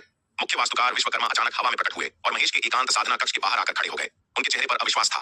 उप प्रमुख महेश के साथ क्या हो रहा है? गुरु बैजनाथ भी वहां आ पहुंचे। उनकी आंखों में भी हैरानी थी। तार्किक रूप से देखा जाए तो उप प्रमुख महेश ने भी 9 परम गहन प्रकाश रहस्य का अभ्यास किया है। इसके ऊपर से उन्हें विराट द्वारा दी गई प्राचीन आभा भी मिली थी। इन संसाधनों के साथ असफल होना असंभव होना चाहिए था। सिकंदर भी विश्वकर्मा और बैजनाथ के बगल में प्रकट हुए। देखते ही देखते पवनगढ़ अकादमी के सभी शीर्ष अधिकारी और हॉल मास्टर्स महेश के कक्ष के बाहर जमा हो गए। सबके चेहरे पर चिंता और गंभीरता थी। यह एक बड़ी घटना थी। जब से विराट ने उन्हें प्राचीन आभा प्रदान करना शुरू किया था, तब से किसी भी बुजुर्ग ने सफलता प्राप्त करने में विफलता का स्वाद नहीं चखा था। प्राचीन आभा को सफलता की गारंटी माना जाता था। इसलिए आज जो हुआ उसने अकादमी के उच्च अधिकारियों को चौंका दिया था। काफी देर बाद साधना कक्ष का भारी पत्थर का दरवाजा धीरे धीरे खुला। विराट ने अपनी ऊर्जा वापस खींच ली और वहां मौजूद चिंतित चेहरों की ओर देखा। उप प्रमुख महेश, घबराने की कोई बात नहीं है, विराट ने शांत स्वर में कहा। मैं वापस जाकर अपनी आंटी जुबैदा से आपकी नींद को ठीक करने के लिए एक विशेष गोली तैयार करवाऊंगा। आप ठीक हो जाएंगे। विराट के पास जीवन स्रोत, द्रव और प्राचीन आभा जैसे दो चमत्कारिक खजाने थे। इनके मिश्रण से किसी भी टूटी हुई नींव को जोड़ा जा सकता था। युवा स्वामी, आखिर विफलता का कारण क्या था? विश्वकर्मा ने राहत की सांस लेते हुए पूछा। विश्वकर्मा और महासेनापति रणविजय अभी तक गहन क्षेत्र में प्रवेश नहीं कर पाए थे, क्योंकि वे विराट के साथ प्राचीन खंडहरों के अभियान पर नहीं जा सके थे। वे महेश के नक्शेकदम पर चलने से डर रहे थे। विराट ने गंभीरता से सबको देखा और चेतावनी दी। मैं अभी निश्चित रूप से नहीं कह सकता, लेकिन मुख्य कारण स्वयं उपप्रमुख महेश की जल्दबाजी थी। उनकी नींव कच्ची थी, इसलिए आप सभी को मेरी सलाह है, साधना करते समय अपनी नींव को मजबूत करने पर ध्यान दें। केवल संसाधनों के भरोसे मत रहिए, जल्दबाजी न करें, अन्यथा आप एक अस्थिर नींव छोड़ देंगे जो आपकी भविष्य की उपलब्धियों को सीमित कर देगी। विराट की चेतावनी ने वहां मौजूद सभी बुजुर्गों को सोचने पर मजबूर कर दिया। इसके बाद विराट ज्यादा देर वहां नहीं रुका। वह तुरंत वापस दक्षिणी महाद्वीप लौट आया। उसने रसायन विभाग की प्रमुख जुबैदा से मुलाकात की और उन्हें महेश की स्थिति बताई। जुबैदा ने जीवन स्रोत, द्रव और प्राचीन आभा का उपयोग करके एक विशेष नींव पुनर्स्थापना गोली तैयार करने का काम शुरू किया। जुबैदा की कुशलता और विराट के संसाधनों के मेल से वह गोली एक दिन से भी कम समय में तैयार हो गई। विराट ने वह गोली ली और उसे महेश तक पहुंचाने की व्यवस्था की, ताकि पवनगढ़ अकादमी का यह स्तंभ ढहने से बच सके। पवनगढ़ अकादमी। विराट द्वारा दी गई नींव पुनर्स्थापना गोली किसी चमत्कार से कम नहीं थी। गोली लेते ही महेश के चेहरे पर रंगत लौट आई। उनकी बिखरी हुई ऊर्जा फिर से एक केंद्र में सिमटने लगी। उनकी मार्शल आर्ट नींव, जो पिछली विफलता से लगभग टूट चुकी थी, न केवल जुड़ी बल्कि पहले से ज्यादा मजबूत हो गई। शक्तिशाली औषधीय प्रभाव ने उन्हें एक बार फिर गहन क्षेत्र के दरवाजे पर ला खड़ा किया। उनका शरीर कांपने लगा और ऊर्जा का एक नया उफान उठने लगा। लेकिन महेश डरे हुए थे। पिछली विफलता का दर्द अभी ताजा था। वे अपनी इस नई ऊर्जा को दबाने और ब्रेक थ्रू को टालने का विचार कर ही रहे थे कि तभी विराट की आवाज गूंजी। दबाने की जरूरत नहीं है, फिर से कोशिश करो, देखो क्या इस बार सफलता मिलती है। महेश एक पल के लिए ठिठके, लेकिन जब उन्होंने विराट की आंखों में आत्मविश्वास देखा तो उन्होंने सिर हिला दिया। ठीक है, जैसा आप कहें युवा स्वामी। विराट के संरक्षण में डरने की क्या बात थी? महेश वापस अपने साधना कक्ष में गए और दरवाजा बंद कर लिया। दूसरी बार कोशिश शुरू हुई, लेकिन नियति को कुछ और ही मंजूर था। महेश फिर असफल हो गए। सौभाग्य से विराट ने पहले से तैयारी कर रखी थी। उसने महेश को दोबारा वही गोली दी। जब नींव फिर से जुड़ गई तो विराट ने उन्हें तीसरी बार कोशिश करने को कहा। विराट को यह समझना था कि आखिर गलती कहां हो रही है। यह सिर्फ महेश की बात नहीं थी, यह प्राचीन आभा की सीमाओं को समझने का एक प्रयोग था। लगातार 2 असफलताओं ने महेश को तोड़ दिया था, लेकिन साथ ही उन्हें बहुत कुछ सिखाया भी था। उन्होंने अपनी गलतियों को सुधारा, अपनी सांसों को नियंत्रित किया और तीसरी बार कोशिश की। इस बार आकाश में रंग बिरंगी रोशनी छा गई। ऊर्जा का एक विशाल भंवर बना और इस बार वह बिखरा नहीं। महेश ने आखिरकार सफलता प्राप्त कर ली थी। विराट ने राहत की सांस ली। उसका अनुमान सही था। प्राचीन आभा निचले स्तरों पर तो 100% सफलता की गारंटी देती थी, लेकिन जब बात गहन क्षेत्र जैसे उच्च स्तरों की आती है तो यह केवल सहायता कर सकती है, गारंटी नहीं दे सकती। साधक की अपनी मेहनत और अनुभव भी उतना ही जरूरी है। महेश साधना कक्ष से बाहर निकले। उनके चेहरे पर शर्मिंदगी थी। मुझे माफ कर दें युवा स्वामी, मैंने आपको बहुत परेशान किया। उन्होंने सिर झुकाकर कहा। वे जानते थे कि उन 2 गोलियों की कीमत क्या थी। माफी मांगने की जरूरत नहीं है। विराट ने लापरवाही से हाथ हिलाया। लेकिन याद रखना, वे गोलियां मुफ्त नहीं थी। हर गोली की कीमत 50 अरब 7वें दर्जे के पत्थर है। कुल मिलाकर तुम पर मेरा 100 अरब का कर्ज है। चुकाना मत भूलना। महेश का चेहरा पत्थर का हो गया। धत तेरे की। उन्होंने मन ही मन सोचा, यह विराट अपनी आदतों से बाज नहीं आएगा। मुझे लगा था कि वह बदल गया है, लेकिन उन्होंने खुशी खुशी कर्ज स्वीकार कर लिया। 100 अरब पत्थर बहुत बड़ी रकम थी, लेकिन उनके मार्शल आर्ट भविष्य के सामने यह कुछ भी नहीं थी। अब जब वे एक गहन क्षेत्र के योद्धा बन चुके थे तो प्राचीन खंडहरों से इतना धन कमाना उनके लिए नामुमकिन नहीं था। महेश का मामला सुलझाने के बाद विराट तुरंत दक्षिणी महाद्वीप लौट आया। वाराणसी शहर में अपने निवास पर पहुंचकर उसने अनंत परम मीनार के दूसरे तल में प्रवेश किया और वहां से टेलीपोर्ट होकर प्राचीन निर्जन महाद्वीप में चला गया। यह एक ऐसी दुनिया थी जहां सब कुछ विशालकाय था। घास का एक तिनका भी 10 फीट ऊंचा था। हवा में प्राचीन आभा का घनत्व इतना ज्यादा था कि सांस लेने मात्र से साधना बढ़ने लगती थी। विराट एक विशाल घास के तिनके के पास पहुंचा। उसने अपनी 8वें स्तर की तलवार निकाली और पूरी ताकत से उस तिनके पर वार किया। धड़ाम! एक जोरदार आवाज हुई और तलवार घास में 2 फीट गहरी धंस गई। विराट की आंखों में चमक आ गई। पहले वह इस घास को खरोंच भी नहीं पाता था, लेकिन अब अपनी बढ़ी हुई शक्ति और मीनार के 22वें तारे की मदद से वह इसे काटने में सक्षम था। उसने हिसाब लगाया कि अगर वह लगातार हमला करता रहा तो 32 दिनों में यह घास कट जाएगी, और उसने यही किया। विराट ने एक उन्माद के साथ उस घास पर हमलों की बौछार शुरू कर दी। एक पल में 100 से ज्यादा वार। हालांकि उस घास में अद्भुत पुनर्जीवन क्षमता थी, लेकिन विराट की गति उससे कहीं तेज थी। 10 दिन बीत गए। घास की जड़ 2/3 कट चुकी थी। सफलता बस कुछ ही दिन दूर थी। विराट उत्साहित था। वह देखना चाहता था कि इस प्राचीन दुनिया की घास में क्या चमत्कारी गुण छिपे हैं। लेकिन तभी विराट के रोंगटे खड़े हो गए। एक भयानक खतरे का एहसास बिजली की तरह उसके दिमाग में कौंधा। उसने तेजी से ऊपर देखा। आसमान से एक विशाल साया उसकी ओर झपट रहा था। यह एक मच्छर था, लेकिन कोई साधारण मच्छर नहीं। यह 10 मीटर लंबा था। उसका मुंह किसी भाले जैसा बड़ा और नुकीला था और उसके पैर तलवारों की तरह चमक रहे थे। विराट का दिल जोर से धड़कने लगा। उसने इस दुनिया के जीवों को पहले भी देखा था, लेकिन वे उसे हमेशा नजरअंदाज कर देते थे। उनके लिए विराट एक चींटी से भी छोटा था। लेकिन अब विराट की शक्ति बढ़ गई थी और उसकी आभा ने शिकारी का ध्यान खींच लिया था। स्पष्ट था कि आज विराट शिकार नहीं बल्कि शिकार बनने वाला था। विराट का चेहरा गंभीर हो गया। इस दुनिया के किसी जीव से यह उसकी पहली सीधी लड़ाई होने वाली थी। मच्छर झपटा। उसकी विशाल सुई जैसी सूंड विराट को भेदने के लिए आगे बढ़ी। विराट ने बिजली की तेजी से खुद को पीछे खींचा और अपनी तलवार से उस सूंड पर वार किया। टन! लोहे से लोहा टकराने जैसी आवाज हुई। विराट के हाथ झंझना गए। उसने देखा कि उसकी पूरी ताकत से किए गए वार ने उस मच्छर की सूंड पर बस एक सफेद निशान छोड़ा है। खरोंच तक नहीं आई। विराट का चेहरा पीला पड़ गया। इतना सख्त! अगर उसकी 8वें स्तर की तलवार भी इस मच्छर का कुछ नहीं बिगाड़ सकती तो यह लड़ाई उसके लिए मौत का फरमान हो सकती थी। विराट यह अनुमान लगा सकता था कि प्राचीन निर्जन महाद्वीप के जीव भयानक होंगे, लेकिन उसने सपने में भी नहीं सोचा था कि एक साधारण मच्छर भी इतना विनाशकारी हो सकता है। उस विशाल मच्छर को शायद उम्मीद नहीं थी कि एक छोटी सी चींटी इंसान उसका विरोध करने की हिम्मत करेगी। एक तीखी और कान फोड़ देने वाली भिनभिनाहट के साथ उसने दोबारा विराट पर हमला कर दिया। कोई और विकल्प न होने पर विराट को अपनी तलवार उठानी पड़ी। एक इंसान और एक दानव रूपी मच्छर के बीच भयंकर युद्ध छिड़ गया। विराट की वर्तमान शक्ति इतनी थी कि उसका एक पूर्ण बल का हमला बाहरी दुनिया में लाखों मील के क्षेत्र को नष्ट कर सकता था। लेकिन इस अजीबोगरीब प्राचीन दुनिया में जहां आकाश और पृथ्वी का दबाव अत्यंत भारी था, उसकी तलवार की ऊर्जा केवल उसके चारों ओर कुछ फीट के दायरे में ही फैल पा रही थी। उसकी अतुलनीय रूप से तेज तलवार की ऊर्जा यहाँ की मिट्टी पर एक खरोंच तक नहीं लगा सकी। युद्ध 1 घंटे तक चला और विराट की चिंता बढ़ती गई। इस मच्छर की सूंड, उसका कवच, उसके पंख, हर चीज अविश्वसनीय रूप से कठोर थी।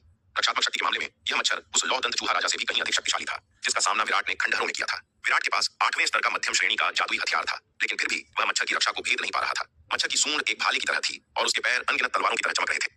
विराट को महसूस हो रहा था कि अगर एक भी बार उसे लगा तो उसका शरीर या तो छलनी हो जाएगा या दो टुकड़ों में कट जाएगा। विराट के लिए यह लड़ाई अब तक की सबसे कठिन परीक्षाओं में से एक थी। सौभाग्य से यह मच्छर कितना भी भयानक क्यों न हो, कमजोरियों से रहित नहीं था। उसका पेट और निचला हिस्सा कवच से ढका नहीं था। विराट की तलवार वहां नुकसान पहुंचा सकती थी। इसके अलावा यह मच्छर पूरी तरह से अपनी जानवर वाली प्रवृत्ति से लड़ रहा था। उसके पास कोई युद्ध कौशल नहीं था। अगर इस मच्छर के पास नलिनी जैसी युद्ध तकनीक होती तो विराट शायद 10 बार भी नहीं टिक पाता। फिर भी विराट बुरी तरह पिट रहा था। दोनों 1 घंटे तक लड़ते रहे। मच्छर के नुकीले पैरों ने विराट को कई बार छुआ, जिससे उसके शरीर पर गहरे घाव हो गए। हालांकि उसने अपना पुराना कवच पहना हुआ था और उसकी शारीरिक रक्षा शक्ति अविश्वसनीय थी, फिर भी उसके शरीर पर कई बड़े बड़े खूनी निशान बन गए थे। अगर वह बिजली की तेजी से न बचता तो अब तक उसके टुकड़े हो चुके होते। विराट ने वहां और रुकने की हिम्मत नहीं की। लड़ते लड़ते वह पीछे हटा और अनंत परम मीनार के टेलीपोर्टेशन बिंदु की ओर भागा। जैसे ही वह बिंदु पर पहुंचा, उसने अपनी मन की शक्ति से मीनार से संपर्क किया। एक तेज रोशनी चमकी और विराट की आकृति पल भर में गायब हो गई। अपने शिकार को अचानक गायब होते देख मच्छर की भयानक मिश्रित आंखों में क्रोध और नाराजगी का भाव झलक उठा। वह गुस्से में हवा में भिन-भिनाया। उसने उस छोटी चींटी को भागने दिया था। कुछ देर तक वह उसी जगह मंडराता रहा, लेकिन जब उसे विराट का कोई निशान नहीं मिला तो वह अनिच्छा से उड़ गया। अनंत परम मीनार, दूसरा तल। विराट हांफते हुए जमीन पर गिरा। उसका पूरा शरीर पसीने और खून से लथपथ था। एक मच्छर ने उसे लगभग मार ही डाला था। यह सब उसे किसी बुरे सपने जैसा बेतुका लग रहा था। उस लड़ाई ने उसे प्राचीन निर्जन महाद्वीप के जीवों की भयानक शक्ति का असली अनुभव कराया था। एक साधारण सा मच्छर भी अवंतिका, पवनगढ़ की राजकुमारी जैसे शीर्ष स्तर के योद्धा से अधिक शक्तिशाली था, जो लघु गहन क्षेत्र के मध्य चरण में थी। विराट ने खुद को संभाला और ऊंचे चबूतरे पर पालथी मारकर बैठ गया। उसने अपनी अनंत सम्राट कला का अभ्यास शुरू किया ताकि शरीर के भीतर जमा प्राचीन आभा को परिष्कृत किया जा सके। उसके सर्वोच्च मार्शल शरीर और मीनार के दूसरे तल के घने तारों की ऊर्जा के प्रभाव से उसके शरीर पर लगे भयानक घाव तेजी से भरने लगे। एक कप चाय बनाने में जितना समय लगता है, उससे भी कम समय में विराट के गंभीर घाव पूरी तरह से ठीक हो गए। पूरी तरह ठीक होने के बाद विराट की आंखों में संकल्प की चमक आ गई। उसने अपनी भंडारण अंगूठी से कुछ निकाला। यह लौह दंत चूहा राजा के शल्क थे, जिसे शार्दुल ने खंडहरों में मारा था। यह चूहा राजा अर्धचरण गहन क्षेत्र का एक शक्तिशाली राक्षस था। विराट ने तय किया कि वह एक नया दानव शल्क लौह कवच बनाएगा। उसका पुराना मध्यम श्रेणी का 8वें दर्जे का कवच उस भयानक मच्छर के सामने कागज के टुकड़े जैसा साबित हुआ था। उसे कुछ ऐसा चाहिए था जो उस भाले जैसी सूंड को रोक सके। चूहा राजा के शल्क अपने आप में एक खजाना थे। विराट ने अपनी पूरी एकाग्रता और प्राचीन आभा का उपयोग करके कवच बनाना शुरू किया। उसने इस कवच को बनाने में पूरा 1 महीना लगा दिया। बेशक यह समय मीनार के अंदर का था। बाहरी दुनिया में केवल 3 दिन ही बीते थे। जब कवच तैयार हुआ तो वह काले लोहे की तरह चमक रहा था, जिस पर सुनहरी आभा की परतें थीं। यह एक उच्च श्रेणी का 8वें दर्जे का कवच था। विराट का अनुमान था कि इसकी रक्षात्मक शक्ति अब उस मच्छर के हमलों को झेलने के लिए काफी होगी। नया कवच पहनकर विराट एक बार फिर तैयार था। वह प्राचीन निर्जन महाद्वीप में वापस लौटा और उसी घास के मैदान की ओर चल पड़ा।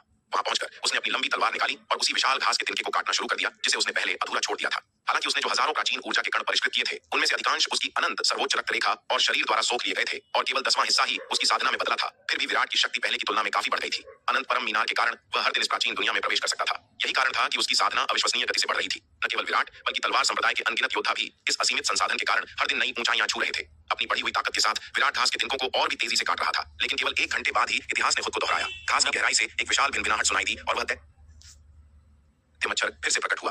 यह देखकर कि यह वही चींटी है जो पिछली बार भाग गई थी। मच्छर की आंखों में एक ठंडी और क्रूर चमक दिखाई दी। अपने पंखों को फड़फड़ाते हुए वह फिर से विराट पर झपटा। इंसान और मच्छर के बीच दूसरा महायुद्ध शुरू हो गया, लेकिन इस बार कहानी थोड़ी अलग थी। अपने नए 8वें दर्जे के उच्च स्तरीय कवच के कारण विराट अब मच्छर के हमलों को झेल पा रहा था। मच्छर की नुकीली टांगें और सूंड जब कवच से टकराती तो चिंगारियां उड़ती, लेकिन वे विराट के शरीर को भेद नहीं पा रही थीं। इस बार दोनों ने 1 दिन और 1 रात तक भयंकर लड़ाई लड़ी। घास का मैदान युद्ध के मैदान में बदल गया। विराट ने अपनी तलवार से मच्छर पर अनगिनत वार किए। हालांकि वह मच्छर को मार नहीं सका, लेकिन उसने उसे कई जगह घायल कर दिया था। मच्छर की एक टांग लगभग कटने की कगार पर थी, लेकिन अंततः विराट की ऊर्जा जवाब देने लगी। उच्च श्रेणी के 8वें दर्जे के जादुई हथियार और कवच का उपयोग करने से उसकी ऊर्जा तेजी से खत्म हो रही थी। मच्छर थकने का नाम नहीं ले रहा था, जबकि विराट की सांसें फूलने लगी थीं। अपनी लगभग पूरी शक्ति खो देने और कुछ आंतरिक चोटें लगने के बाद विराट के पास भागने के अलावा कोई विकल्प नहीं बचा। उसने अपनी बची खुची ताकत को बटोरा और एक जोरदार धक्का देकर मच्छर को पीछे धकेला। फिर वह बिजली की तेजी से टेलीपोर्टेशन बिंदु की ओर भागा और गायब हो गया। विराट फिर से हार गया था, लेकिन इस बार उसकी आंखों में डर नहीं बल्कि संतोष था। उसने उस दानव को घायल कर दिया था। अगली बार परिणाम कुछ और ही होगा। विराट फिर से हार गया था, लेकिन इस बार उसकी आंखों में डर नहीं बल्कि संतोष था। उसने उस दानव को घायल कर दिया था। अगली बार परिणाम कुछ और ही होगा। इसके बाद विराट बार-बार प्राचीन निर्जन महाद्वीप में गया और हर बार उस विशाल मच्छर से उसकी भीषण लड़ाई हुई। मच्छर विराट से इतना चिढ़ गया था कि अब वह घास के मैदान में उसका इंतजार नहीं करता था। अब उसने अनंत परम मीनार के टेलीपोर्टेशन बिंदु पर ही घात लगाना शुरू कर दिया। जैसे ही विराट प्रकट होता, मच्छर उस पर झपट पड़ता। पहली बार जब मच्छर ने यह चाल चली तो विराट पूरी तरह चौंक गया था और लगभग मारा ही गया। उसकी सांसें अटक गई थीं और वह सचमुच डर गया था, लेकिन इस डर ने विराट के अंदर का क्रोध जगा दिया। धिक्कार है इस कमीने मच्छर पर, विराट ने गुस्से में सोचा। अगर मैंने इसे नहीं मारा तो हर बार इस दुनिया में कदम रखते ही मुझे मौत का डर सताएगा। मैं ऐसे नहीं जी सकता। लेकिन मच्छर की ताकत भयानक थी। उसे मारना विराट के लिए पहाड़ तोड़ने जैसा काम था। फिर भी विराट पीछे नहीं हटा। वह हार मानने वालों में से नहीं था। वह हर दिन उस मच्छर से लड़ने के लिए निर्जन प्राचीन महाद्वीप में जाता रहा। यह सिलसिला पूरे 1 महीने तक चला। अनंत परम मीनार, दूसरा तल। विराट एक बार फिर साधना में बैठा था। वह अपने शरीर के भीतर जमा प्राचीन आभा को परिष्कृत कर रहा था। अब उसकी क्षमता बढ़ गई थी। अनंत सम्राट कला का उपयोग करते हुए वह एक बार में 5000 प्राचीन आभा के अंशों को सोख सकता था। विराट ने अपनी आंखें बंद की और ऊर्जा के प्रवाह को महसूस किया। 5000 अंशों में से आधा हिस्सा उसकी अनंत सर्वोच्च रक्त रेखा ने सोख लिया, 3/10वां हिस्सा उसके भौतिक शरीर ने और बाकी बचा 2/10वां हिस्सा उसकी आत्मा द्वारा अवशोषित होकर उसकी साधना में बदल गया। बूम! विराट के शरीर से एक जोरदार धमाका हुआ और एक अतुलनीय रूप से शक्तिशाली आभा फूट पड़ी। मच्छर के साथ लगातार लड़ाई और प्राचीन आभा के निरंतर अवशोषण ने उसके शरीर को फौलाद बना दिया था। इस बार उसने अपनी शारीरिक सीमाओं को तोड़ दिया। विराट का सत्य योद्धा दिव्य शरीर अंततः 6ठे स्तर की पूर्णता में प्रवेश कर गया।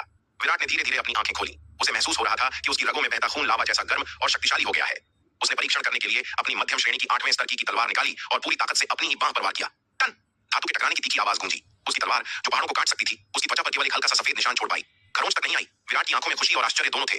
अद्भुत। लेकिन वह यही नहीं रुका। उसे अपनी नई शक्ति का असली परीक्षण करना था। उसने नीलिमा, नन्ही नीली चिड़िया को बुलाया। नीलिमा, मुझ पर हमला करो अपनी पूरी ताकत से।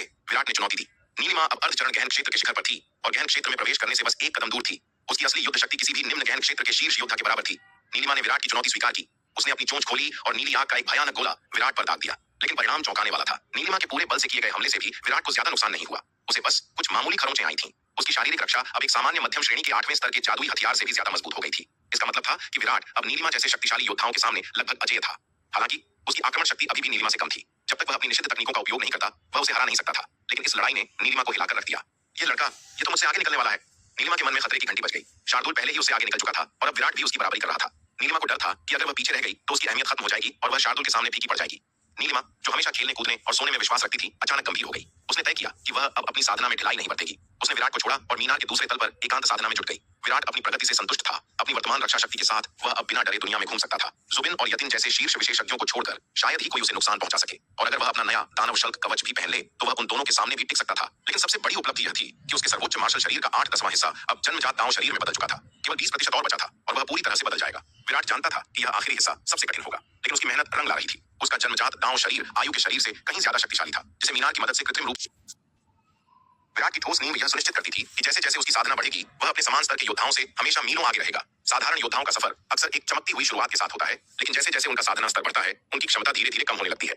यही कारण है कि ऊंचे स्तर पर पहुंचने के बाद कई योद्धा अपनी ही श्रेणी के अन्य योद्धाओं के मुकाबले कमजोर साबित होते हैं। लेकिन असली क्षमता जन्मजात नहीं होती। यह निर्भर करती है आपकी नींव पर। जिन योद्धाओं की नींव चट्टान की तरह मजबूत होती है, उनकी शक्ति साधना के हर स्तर के साथ घटती नहीं, बल्कि कई गुना बढ़ जाती है। वे बाहर से शांत दिख सकते हैं, लेकिन अंदर से किसी ज्वालामुखी की तरह होते हैं। दूसरी ओर जो लोग केवल तेजी से स्तर बढ़ाने की होड़ में रहते हैं, उनकी नींव कागज के महल जैसी होती है, दिखने में भव्य, लेकिन एक ही आंधी में ढह जाने वाली। साधना जगत में स्तर ही सब कुछ नहीं होता। असली पैमाना युद्ध शक्ति होती है और विराट इस बात का जीता जागता सबूत था। अनंत परम मीनार, दूसरा तल। अपने सत्य योद्धा दिव्य शरीर को छठे स्तर की पूर्णता तक पहुंचाने के बाद विराट ने एक खतरनाक परीक्षण करने का फैसला किया। वह युद्ध ड्रैगन मुट्ठी की असली और औपचारिक चालों को आजमाना चाहता था।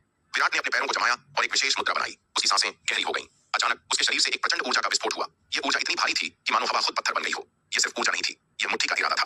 विराट के पीछे हवा में एक विशाल आकृति उभरने लगी। यह एक ड्रैगन का प्रेत था, विशाल, राजसी और भयानक। ये कोई धुंधली परछाई नहीं थी। इसके शल्क, इसके पंजे और इसकी जलती हुई आंखें बिल्कुल असली लग रही थीं। ग्रर! एक गगनभेदी दहाड़ गूंजी, जिससे मीनार का पूरा दूसरा तल थर्रा गया। विराट ने अपना पहला मुक्का मारा। मुक्के से निकली हवा ने एक तूफान का रूप ले लिया। दूर बैठकर साधना कर रही नीलिमा, नन्ही नीली चिड़िया, इस भयानक दबाव की चपेट में आ गई। वह हवा में लड़खड़ाई और लगभग गिरते गिरते बची। नीलिमा ने घबराकर विराट की ओर देखा। उसका चेहरा पीला पड़ गया था। विराट की मुट्ठी की ताकत तो भयानक थी ही, लेकिन उससे भी ज्यादा डरावनी थी उस ड्रैगन की उपस्थिति। ड्रैगन प्राचीन काल के शीर्ष 3 दिव्य प्राणियों में से एक था। नीलिमा, जो एक नीले फीनिक्स की वंशज थी, स्वाभाविक रूप से ड्रैगन की शक्ति के सामने दब गई। यह खून और वंश का डर था। यह लड़का तो राक्षस बनता जा रहा है, नीलिमा ने सोचा। उसने महसूस किया कि अगर वह यहाँ रुकी तो उसका दम घुट जाएगा। उसने तुरंत अपने पंख फड़फड़ाए और विराट से बहुत दूर सुरक्षित दूरी पर उड़ गई। विराट को नीलिमा के जाने का पता नहीं चला। वह पूरी तरह से अपनी लय में था। उसने युद्ध ड्रैगन मुट्ठी के पहले रूप से लेकर 5वें रूप तक लगातार प्रहार किए। ये वो बुनियादी 7 चालें नहीं थीं जिनका अभ्यास महासेनापति रणविजय करते थे। ये इस तकनीक की असली, जानलेवा और पूर्ण चालें थीं। रणविजय ने कभी इन असली चालों को सीखने की हिम्मत नहीं की थी, क्योंकि उनका शरीर इस दबाव को झेल नहीं सकता था। लेकिन आज विराट का शरीर एक 8वें स्तर के जादुई हथियार जितना सख्त था। फिर भी 5वें रूप तक पहुंचते पहुंचते विराट को अपनी हड्डियों पर भारी दबाव महसूस होने लगा। और आगे विराट ने दांत भींच लिए। बूम! विराट ने छठा रूप इस्तेमाल करते हुए एक और मुक्का मारा। इस बार विस्फोट पहले से कहीं ज्यादा भयानक था। ऊर्जा की एक लहर ने उसके आसपास की हर चीज को झकझोर दिया। लेकिन ठीक उसी समय एक और आवाज आई, कांच के टूटने जैसी आवाज। कड़क कड़क। विराट के शरीर पर, जो किसी फौलाद से कम नहीं था, अनगिनत बारीक दरारें पड़ने लगी। उसका शरीर टूटे हुए चीनी मिट्टी के बर्तन जैसा दिखने लगा, मानो वह किसी भी पल बिखर जाएगा। खून की महीन लकीरें उन दरारों से रिसने लगी। विराट ने तुरंत अपनी मुट्ठी रोक दी और गहरी सांस ली। उसने धीरे धीरे अपनी ऊर्जा वापस खींची। भयानक दबाव कम हुआ और ड्रैगन का प्रेत हवा में विलीन हो गया। विराट ने अपने शरीर को देखा। दरारें धीरे धीरे भर रही थीं, लेकिन दर्द अभी भी बाकी था। यह तकनीक सचमुच खुदकुशी करने जैसा है, विराट ने बुदबुदाया। हालांकि उसका शरीर अविश्वसनीय रूप से मजबूत था, लेकिन उसकी सीमा युद्ध ड्रैगन मुट्ठी के छठे रूप तक ही थी। उसने 7वें रूप को आजमाने की हिम्मत नहीं की। वह जानता था कि अगर उसने 7वां मुक्का मारा होता तो दुश्मन के मरने से पहले उसका अपना शरीर किसी बम की तरह फट जाता। यहाँ तक कि छठे रूप का इस्तेमाल भी वह ज्यादा देर तक नहीं कर सकता था। मुश्किल से 1 या 2 मुक्के और उसके बाद उसे रुकना पड़ता। लेकिन विराट निराश नहीं था। छठा रूप ही काफी है, उसने सोचा। इस एक मुक्के की ताकत किसी भी साधारण गहन क्षेत्र के योद्धा को कुचलने के लिए पर्याप्त है। और अगर मैंने 7वां रूप सीख लिया तो उच्च स्तरीय योद्धा भी मेरे सामने टिक नहीं पाएंगे। अब उसे समझ आ रहा था कि महासेनापति रणविजय ने कभी असली तकनीक का अभ्यास क्यों नहीं किया। एक कमजोर शरीर के साथ इस तकनीक को छूना मौत को दावत देने जैसा था। युद्ध ड्रैगन मुट्ठी की असली और औपचारिक चालों का अभ्यास करने के बाद विराट को यह एहसास होने लगा था कि यह तकनीक शायद मानव योद्धाओं के लिए बनी ही नहीं थी। साधारण मानव योद्धा इतनी भयानक शारीरिक शक्ति प्राप्त नहीं कर सकते थे जो इस तकनीक को झेल सके। विराट की असाधारण शक्ति का कारण उनकी सत्य योद्धा दिव्य शरीर तकनीक थी, जिसका उन्होंने वर्षों तक कठोर अभ्यास किया था। अन्य योद्धा, जब तक कि उन्होंने भी विराट की तरह शरीर को फौलाद में नहीं बदला हो, युद्ध ड्रैगन मुट्ठी का अभ्यास करने के बारे में सोच भी नहीं सकते थे। इस तकनीक के इस्तेमाल के लिए आवश्यक अत्यधिक शारीरिक शक्ति और इससे निकलने वाली भयानक ड्रैगन ऊर्जा यह संकेत देती थी कि यह तकनीक मूल रूप से ड्रैगनों के लिए ही बनाई गई थी। जब से विराट की दूसरी आत्मा सुनहरे ड्रैगन के शरीर में पूरी तरह विलीन हुई थी, उन्हें ड्रैगनों की शारीरिक संरचना की गहरी समझ मिल गई थी। ड्रैगन स्वाभाविक रूप से इतने शक्तिशाली होते हैं कि उन्हें किसी भी शरीर परिष्करण तकनीक की आवश्यकता नहीं होती। वे जन्म से ही इस मुट्ठी का अभ्यास कर सकते हैं। महासेनापति रणविजय ने यह तकनीक जहां से भी प्राप्त की थी, वह निश्चित रूप से साधारण नहीं थी। यदि इस पर पूरी तरह महारत हासिल कर ली जाए तो इसकी शक्ति सचमुच धरती और आकाश को हिला देने वाली होगी। अपनी मुट्ठी की शक्ति वापस लेने के बाद विराट अनंत परम मीनार के टेलीपोर्टेशन प्लेटफॉर्म की ओर बढ़ा। एक तेज रोशनी चमकी और वह प्राचीन निर्जन महाद्वीप में प्रवेश कर गया। अब जबकि उसका सत्य योद्धा दिव्य शरीर छठे स्तर की पूर्णता हासिल कर चुका था और उसने युद्ध ड्रैगन मुट्ठी के पहले 6 रूपों में भी महारत हासिल कर ली थी, उस शापित मच्छर से पुराना हिसाब चुकता करने का समय आ गया था। प्राचीन निर्जन महाद्वीप में सन्नाटा पसरा था, लेकिन खतरा हवा में मौजूद था। अचानक एक जोरदार धमाका हुआ। विराट की मुट्ठी से एक विशाल ड्रैगन के आकार का प्रेत निकला, जिसके शरीर पर स्पष्ट शल्क चमक रहे थे। यह भयानक शक्ति लिए हुए सीधे उस विशाल मच्छर की ओर झपटा जो घात लगाकर बैठा था। वह मच्छर जो पहले विराट के हमलों को अपनी सख्त खाल से रोक लेता था, इस मुक्के के सामने टिक नहीं पाया। जैसे ही मुक्का उसे लगा, उसके शरीर पर अनगिनत दरारें पड़ गईं और वह किसी टूटे हुए पत्थर की तरह पीछे जा गिरा। मच्छर तुरंत अचेत हो गया। वह हैरान था कि महज एक दिन में इस छोटी सी चींटी ने इतनी ताकत कैसे हासिल कर ली कि अब वह उसके लिए खतरा बन गई थी। हालांकि विराट के मुक्के से मच्छर घायल तो हो गया था, लेकिन उसकी पुनर्जीवन क्षमता अद्भुत थी। पलक झपकते ही उसके शरीर की दरारें पूरी तरह भर गईं और वह फिर से खड़ा हो गया। विराट के इस हमले ने मच्छर को बुरी तरह क्रोधित कर दिया था। उसे विश्वास नहीं हो रहा था कि एक कमजोर इंसान उसे घायल करने की हिम्मत कर सकता है। गुस्से में भिनभिनाते हुए उसने विराट पर और भी उग्र हमला कर दिया। मच्छर ने अपने अनगिनत पैरों को हवा में लहराया और एक तूफान की तरह विराट पर टूट पड़ा। लेकिन इस बार कहानी अलग थी। मच्छर की आक्रमण शक्ति भयानक होने के बावजूद विराट अब सत्य योद्धा दिव्य शरीर के छठे स्तर पर पहुंच चुका था और उसने 8वें दर्जे का उच्च स्तरीय दानव कवच पहन रखा था। मच्छर के हमलों के लिए इस दोहरी सुरक्षा को भेदना असंभव साबित हो रहा था। उसके नुकीले पैर कवच से टकराकर चिंगारियां छोड़ रहे थे, लेकिन विराट को कोई चोट नहीं आई। मच्छर के हमलों को झेलने के बाद विराट ने एक और मुक्का मारा। अपनी वर्तमान शारीरिक शक्ति के बावजूद विराट ने लगातार युद्ध ड्रैगन मुट्ठी के छठे रूप का प्रयोग करने का साहस नहीं किया। वह हर मुक्के के बाद एक पल रुकता और अपने शरीर की दरारों के ठीक होने का इंतजार करता। वह जानता था कि अगर उसने जल्दबाजी की तो संचित मुक्के की शक्ति उसके अपने शरीर को ही नष्ट कर देगी। इस मुक्के से मच्छर एक बार फिर हवा में पीछे की ओर उड़ गया। उसकी सख्त खाल पर फिर से दरारें पड़ गईं। दरारें ठीक होने के बाद मच्छर ने हार नहीं मानी और फिर से विराट पर हमला कर दिया। इस प्रकार दोनों के बीच 1 घंटे तक भयंकर युद्ध चलता रहा। युद्ध ड्रैगन मुट्ठी के छठे रूप के लगातार प्रयोग से विराट का शरीर बार बार टूटता और जुड़ता रहा, जिससे वह और भी मजबूत होता गया। इस दुनिया की दमनकारी शक्ति और सर्वव्यापी प्राचीन आभा के बीच विराट की शारीरिक शक्ति युद्ध के दौरान स्पष्ट रूप से बढ़ रही थी। यह देखकर विराट अत्यंत प्रसन्न हुआ। उसने सोचा कि अगर यह लड़ाई ऐसे ही चलती रही तो अगले 1-2 महीनों में उसकी शारीरिक शक्ति इतनी बढ़ जाएगी कि वह 7वें रूप का प्रयोग कर सकेगा। इस लाभ को समझते हुए विराट ने मच्छर को हराने की जल्दबाजी छोड़ दी और उसे अपने कौशल को निखारने के लिए एक अभ्यास साथी के रूप में इस्तेमाल करने लगा। वास्तव में सत्य योद्धा दिव्य शरीर के छठे स्तर और युद्ध ड्रैगन मुट्ठी के छठे रूप के बावजूद इस मच्छर को मारना आसान नहीं था। वर्तमान में उनकी शक्ति लगभग बराबर थी। मच्छर विराट को नुकसान नहीं पहुंचा सकता था और विराट मच्छर को जान से नहीं मार सकता था। लेकिन जैसे जैसे लड़ाई लंबी खिंचती गई, मच्छर को एहसास होने लगा कि वह इस इंसान को नहीं हरा सकता। सबसे बुरी बात यह थी कि विराट की मुट्ठी से निकलने वाली अजीब ड्रैगन शक्ति धीरे धीरे मच्छर के शरीर में समा रही थी, जिससे उसके घाव भरने की गति धीमी हो गई थी। मच्छर को लगा कि अगर वह यहाँ और रुका तो यह इंसान उसे थकाकर मार डालेगा। एक और जोरदार धमाके के साथ विराट ने मच्छर को फिर से मुक्का मारकर दूर फेंक दिया। इस बार दूर गिरने के बाद मच्छर वापस हमला करने नहीं आया। उसने एक तेज भिनभिनाहट की और अपने पंख फड़फड़ाते हुए हवा में उड़ गया। यह देखकर विराट को गहरा अफसोस हुआ। वह चला गया। विराट इस मच्छर का इस्तेमाल अपनी मुक्के की शक्ति को और निखारने के लिए करना चाहता था, लेकिन उसका सबसे अच्छा साथी भाग गया था। क्योंकि मच्छर उड़ गया था, विराट उसका पीछा नहीं कर सकता था। इस महाद्वीप के अत्यधिक गुरुत्वाकर्षण के कारण विराट केवल जमीन पर दौड़ सकता था। उड़ना उसके लिए असंभव था। उसे लगा कि शायद गहन क्षेत्र में प्रवेश करने के बाद भी वह इस दुनिया में उड़ नहीं पाएगा। खैर, अब जब मच्छर चला गया था तो विराट को उस विशाल घास के तिनके को काटने से रोकने वाला कोई नहीं था। विराट उस घास के तिनके के पास गया जिसे वह हफ्तों से काटने की कोशिश कर रहा था। उसने युद्ध ड्रैगन मुट्ठी के छठे रूप को सक्रिय किया और पूरी ताकत से घास पर मुक्का मारा। धड़ाम! इस भयानक मुक्के के प्रभाव से 10 फीट लंबा और लोहे जैसा सख्त घास का तिनका पल भर में फट गया। उसमें एक बड़ा सा छेद हो गया, जैसे किसी ने कागज फाड़ दिया हो। यह देखकर विराट तुरंत प्रसन्न हो गया। ऐसा लग रहा था कि युद्ध ड्रैगन मुट्ठी से घास को काटना उसकी 8वें दर्जे की तलवार से काटने की तुलना में कहीं अधिक तेज और प्रभावी था। विराट ने मन ही मन आह भरी। मार्शल आर्ट तकनीकों के विभिन्न स्तरों की शक्ति में अंतर वास्तव में बहुत बड़ा था। उसकी तलवारबाजी भले ही अच्छी हो, लेकिन युद्ध ड्रैगन मुट्ठी के छठे रूप के सामने वह फीकी थी। विराट ने सोचा कि उसने जितनी भी आक्रामक तकनीकों का अभ्यास किया है, उनमें से शायद केवल महान पंचतत्व तलवार व्यूह ही इस मुक्के की शक्ति का मुकाबला कर सकता है। उस अजीबोगरीब प्राचीन दुनिया में जहां हवा का दबाव पहाड़ों जैसा भारी था, विराट ने एक कड़वी सच्चाई स्वीकार कर ली थी। उसकी सबसे शक्तिशाली तलवार तकनीक ज्वलंत आकाश तलवार कला का 7वां रूप भी उसकी नई सीखी हुई युद्ध ड्रैगन मुट्ठी के छठे रूप से थोड़ा कमजोर साबित हो रहा था। हालांकि उसके पास महान पंचतत्व तलवार व्यूह जैसी विनाशकारी तकनीक थी, लेकिन इस दुनिया का दबाव इतना अधिक था कि वह अपनी चेतना को शरीर से बाहर नहीं निकाल पा रहा था। बिना मानसिक चेतना के तलवार व्यूह को नियंत्रित करना नामुमकिन था। इसलिए इस प्राचीन निर्जन महाद्वीप में विराट का सबसे बड़ा हथियार अब उसकी अपनी मुट्ठी ही थी। बूम! अपने शरीर की दरारों के भरने के बाद विराट ने एक बार फिर उस विशाल घास के तिनके पर पूरी ताकत से मुक्का मारा। महज एक अगरबत्ती जलने जितनी देर में उसने उस लोहे जैसी सख्त घास का 10वां हिस्सा नष्ट कर दिया था।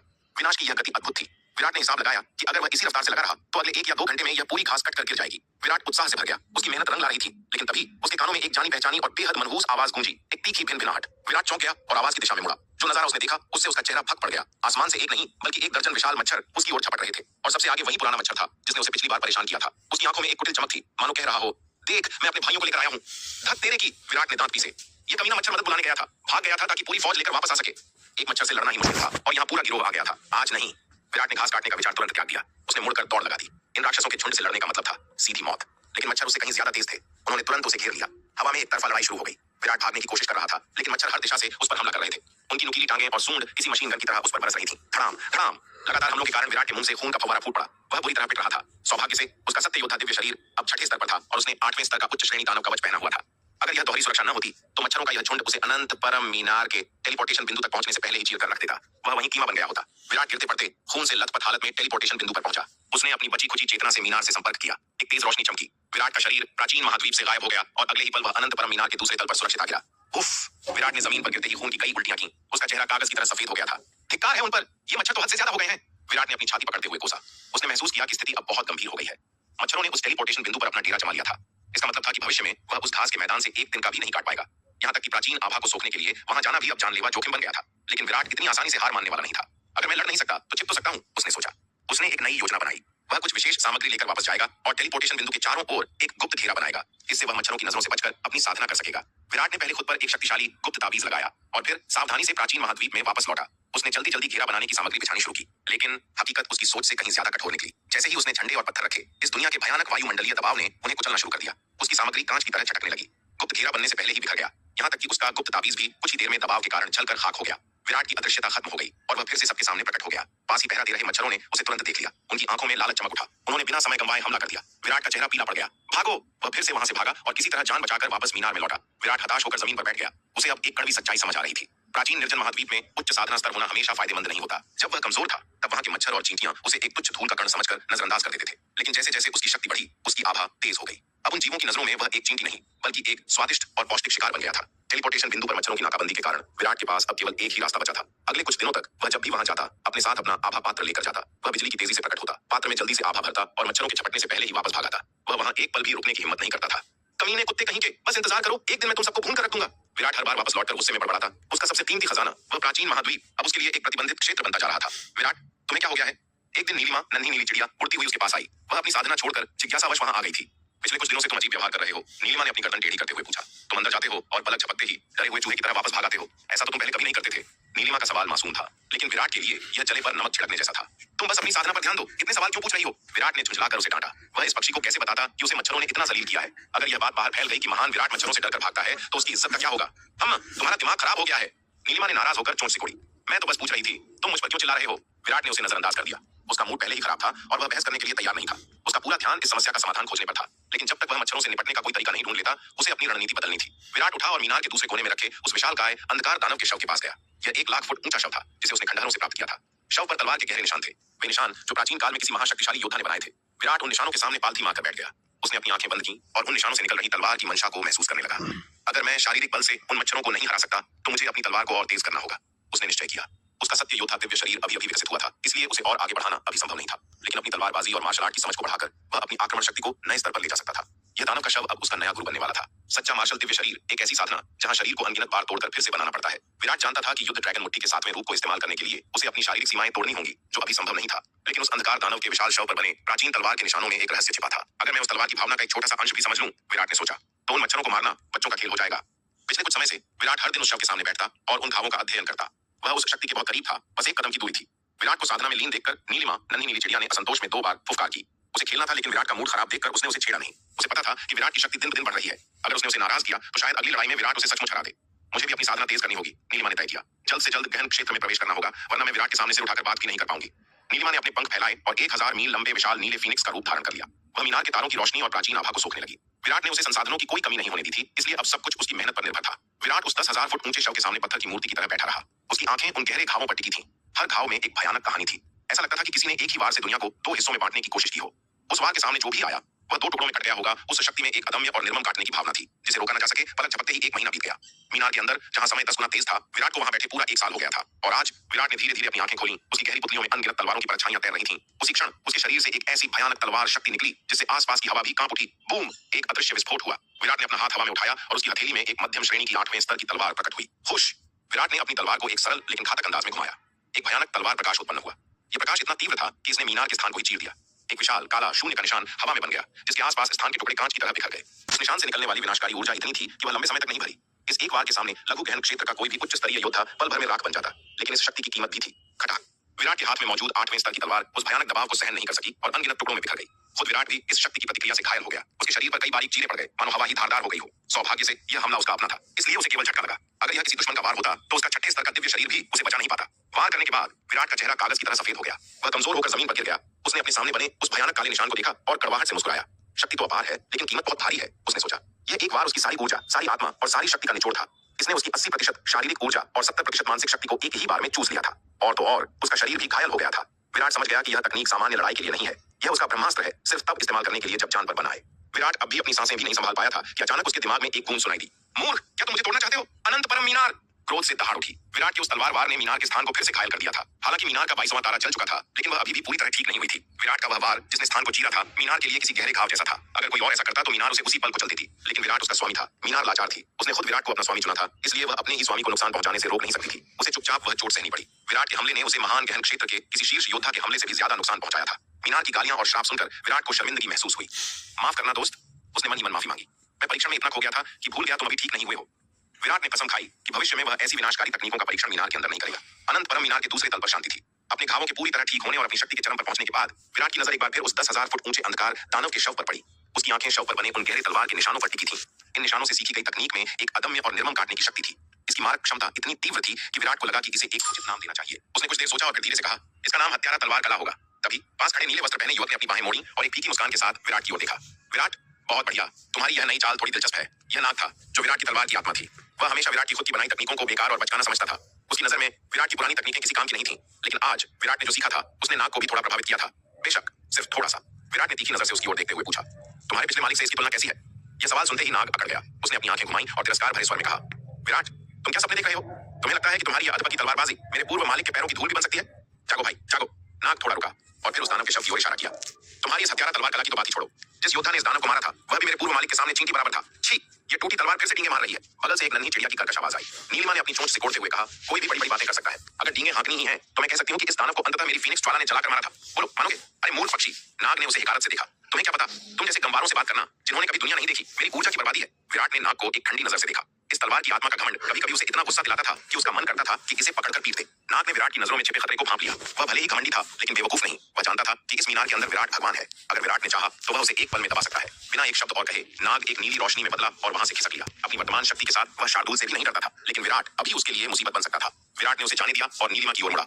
नीलिमा, विराट ने कहा, तुम्हारे पिछले विकास के दौरान जो पंख गिरे थे वे कहाँ हैं? मुझे दे दो। पिछले 1 साल में नीलिमा ने मीनार के अंदर जबरदस्त प्रगति की थी। उसने न केवल गहन क्षेत्र में प्रवेश किया था, बल्कि उसकी रक्त रेखा का चौथा विकास भी हो चुका था। अब उसके पंख पहले से कहीं ज्यादा चमकदार और जादुई लग रहे थे। क्या? नीलिमा ने अपनी आंखें बड़ी की। विराट, तुम कामुक इंसान, तुम हमेशा मेरे पंखों को क्यों घूरते रहते हो? तुम्हारी नीयत ठीक नहीं लगती। विराट का मुंह खुला रह गया। उसने कहा, नीलिमा, तुम क्या बकवास कर रही हो? मैं बस कुछ गिरे हुए पंख मांग रहा हूँ जो तुम्हारे किसी काम के नहीं है। मुझे हथियार बनाने के लिए चाहिए, बस। वह जानता था कि नीलिमा अपने पंखों को लेकर बहुत संवेदनशील है। अगर उसे पता चल जाए कि विराट मन ही मन सोच रहा है कि नीले फीनिक्स के पंख हथियार बनाने के लिए कितने बेहतरीन हैं, तो वह शायद उसकी जान ही ले ले। नीलिमा ने उसे शक की नजरों से देखा, लेकिन फिर अनिच्छा से कुछ चमचमाते नीले पंख निकाले। सुनो विराट, उसने चेतावनी दी, मैंने पहले भी कहा है, मेरे पंख किसी और को मत देना, सिर्फ तुम इस्तेमाल कर सकते हो। अगर मैंने देखा कि तुमने ये किसी और को दिए तो मैं तुमसे लड़ूंगी, समझे? हाँ हाँ, पता है, कितनी बार कहोगी? विराट ने हाथ हिलाकर बात खत्म की। ये पक्षी कितना नाटक करता है। विराट ने उन पंखों को लिया और उनसे नए पवन और वज्र पंख बनाए। नतीजा शानदार था। बनते ही ये पंख 8वें स्तर की मध्यम श्रेणी के थे। नीलिमा का चौथा विकास सचमुच अद्भुत था।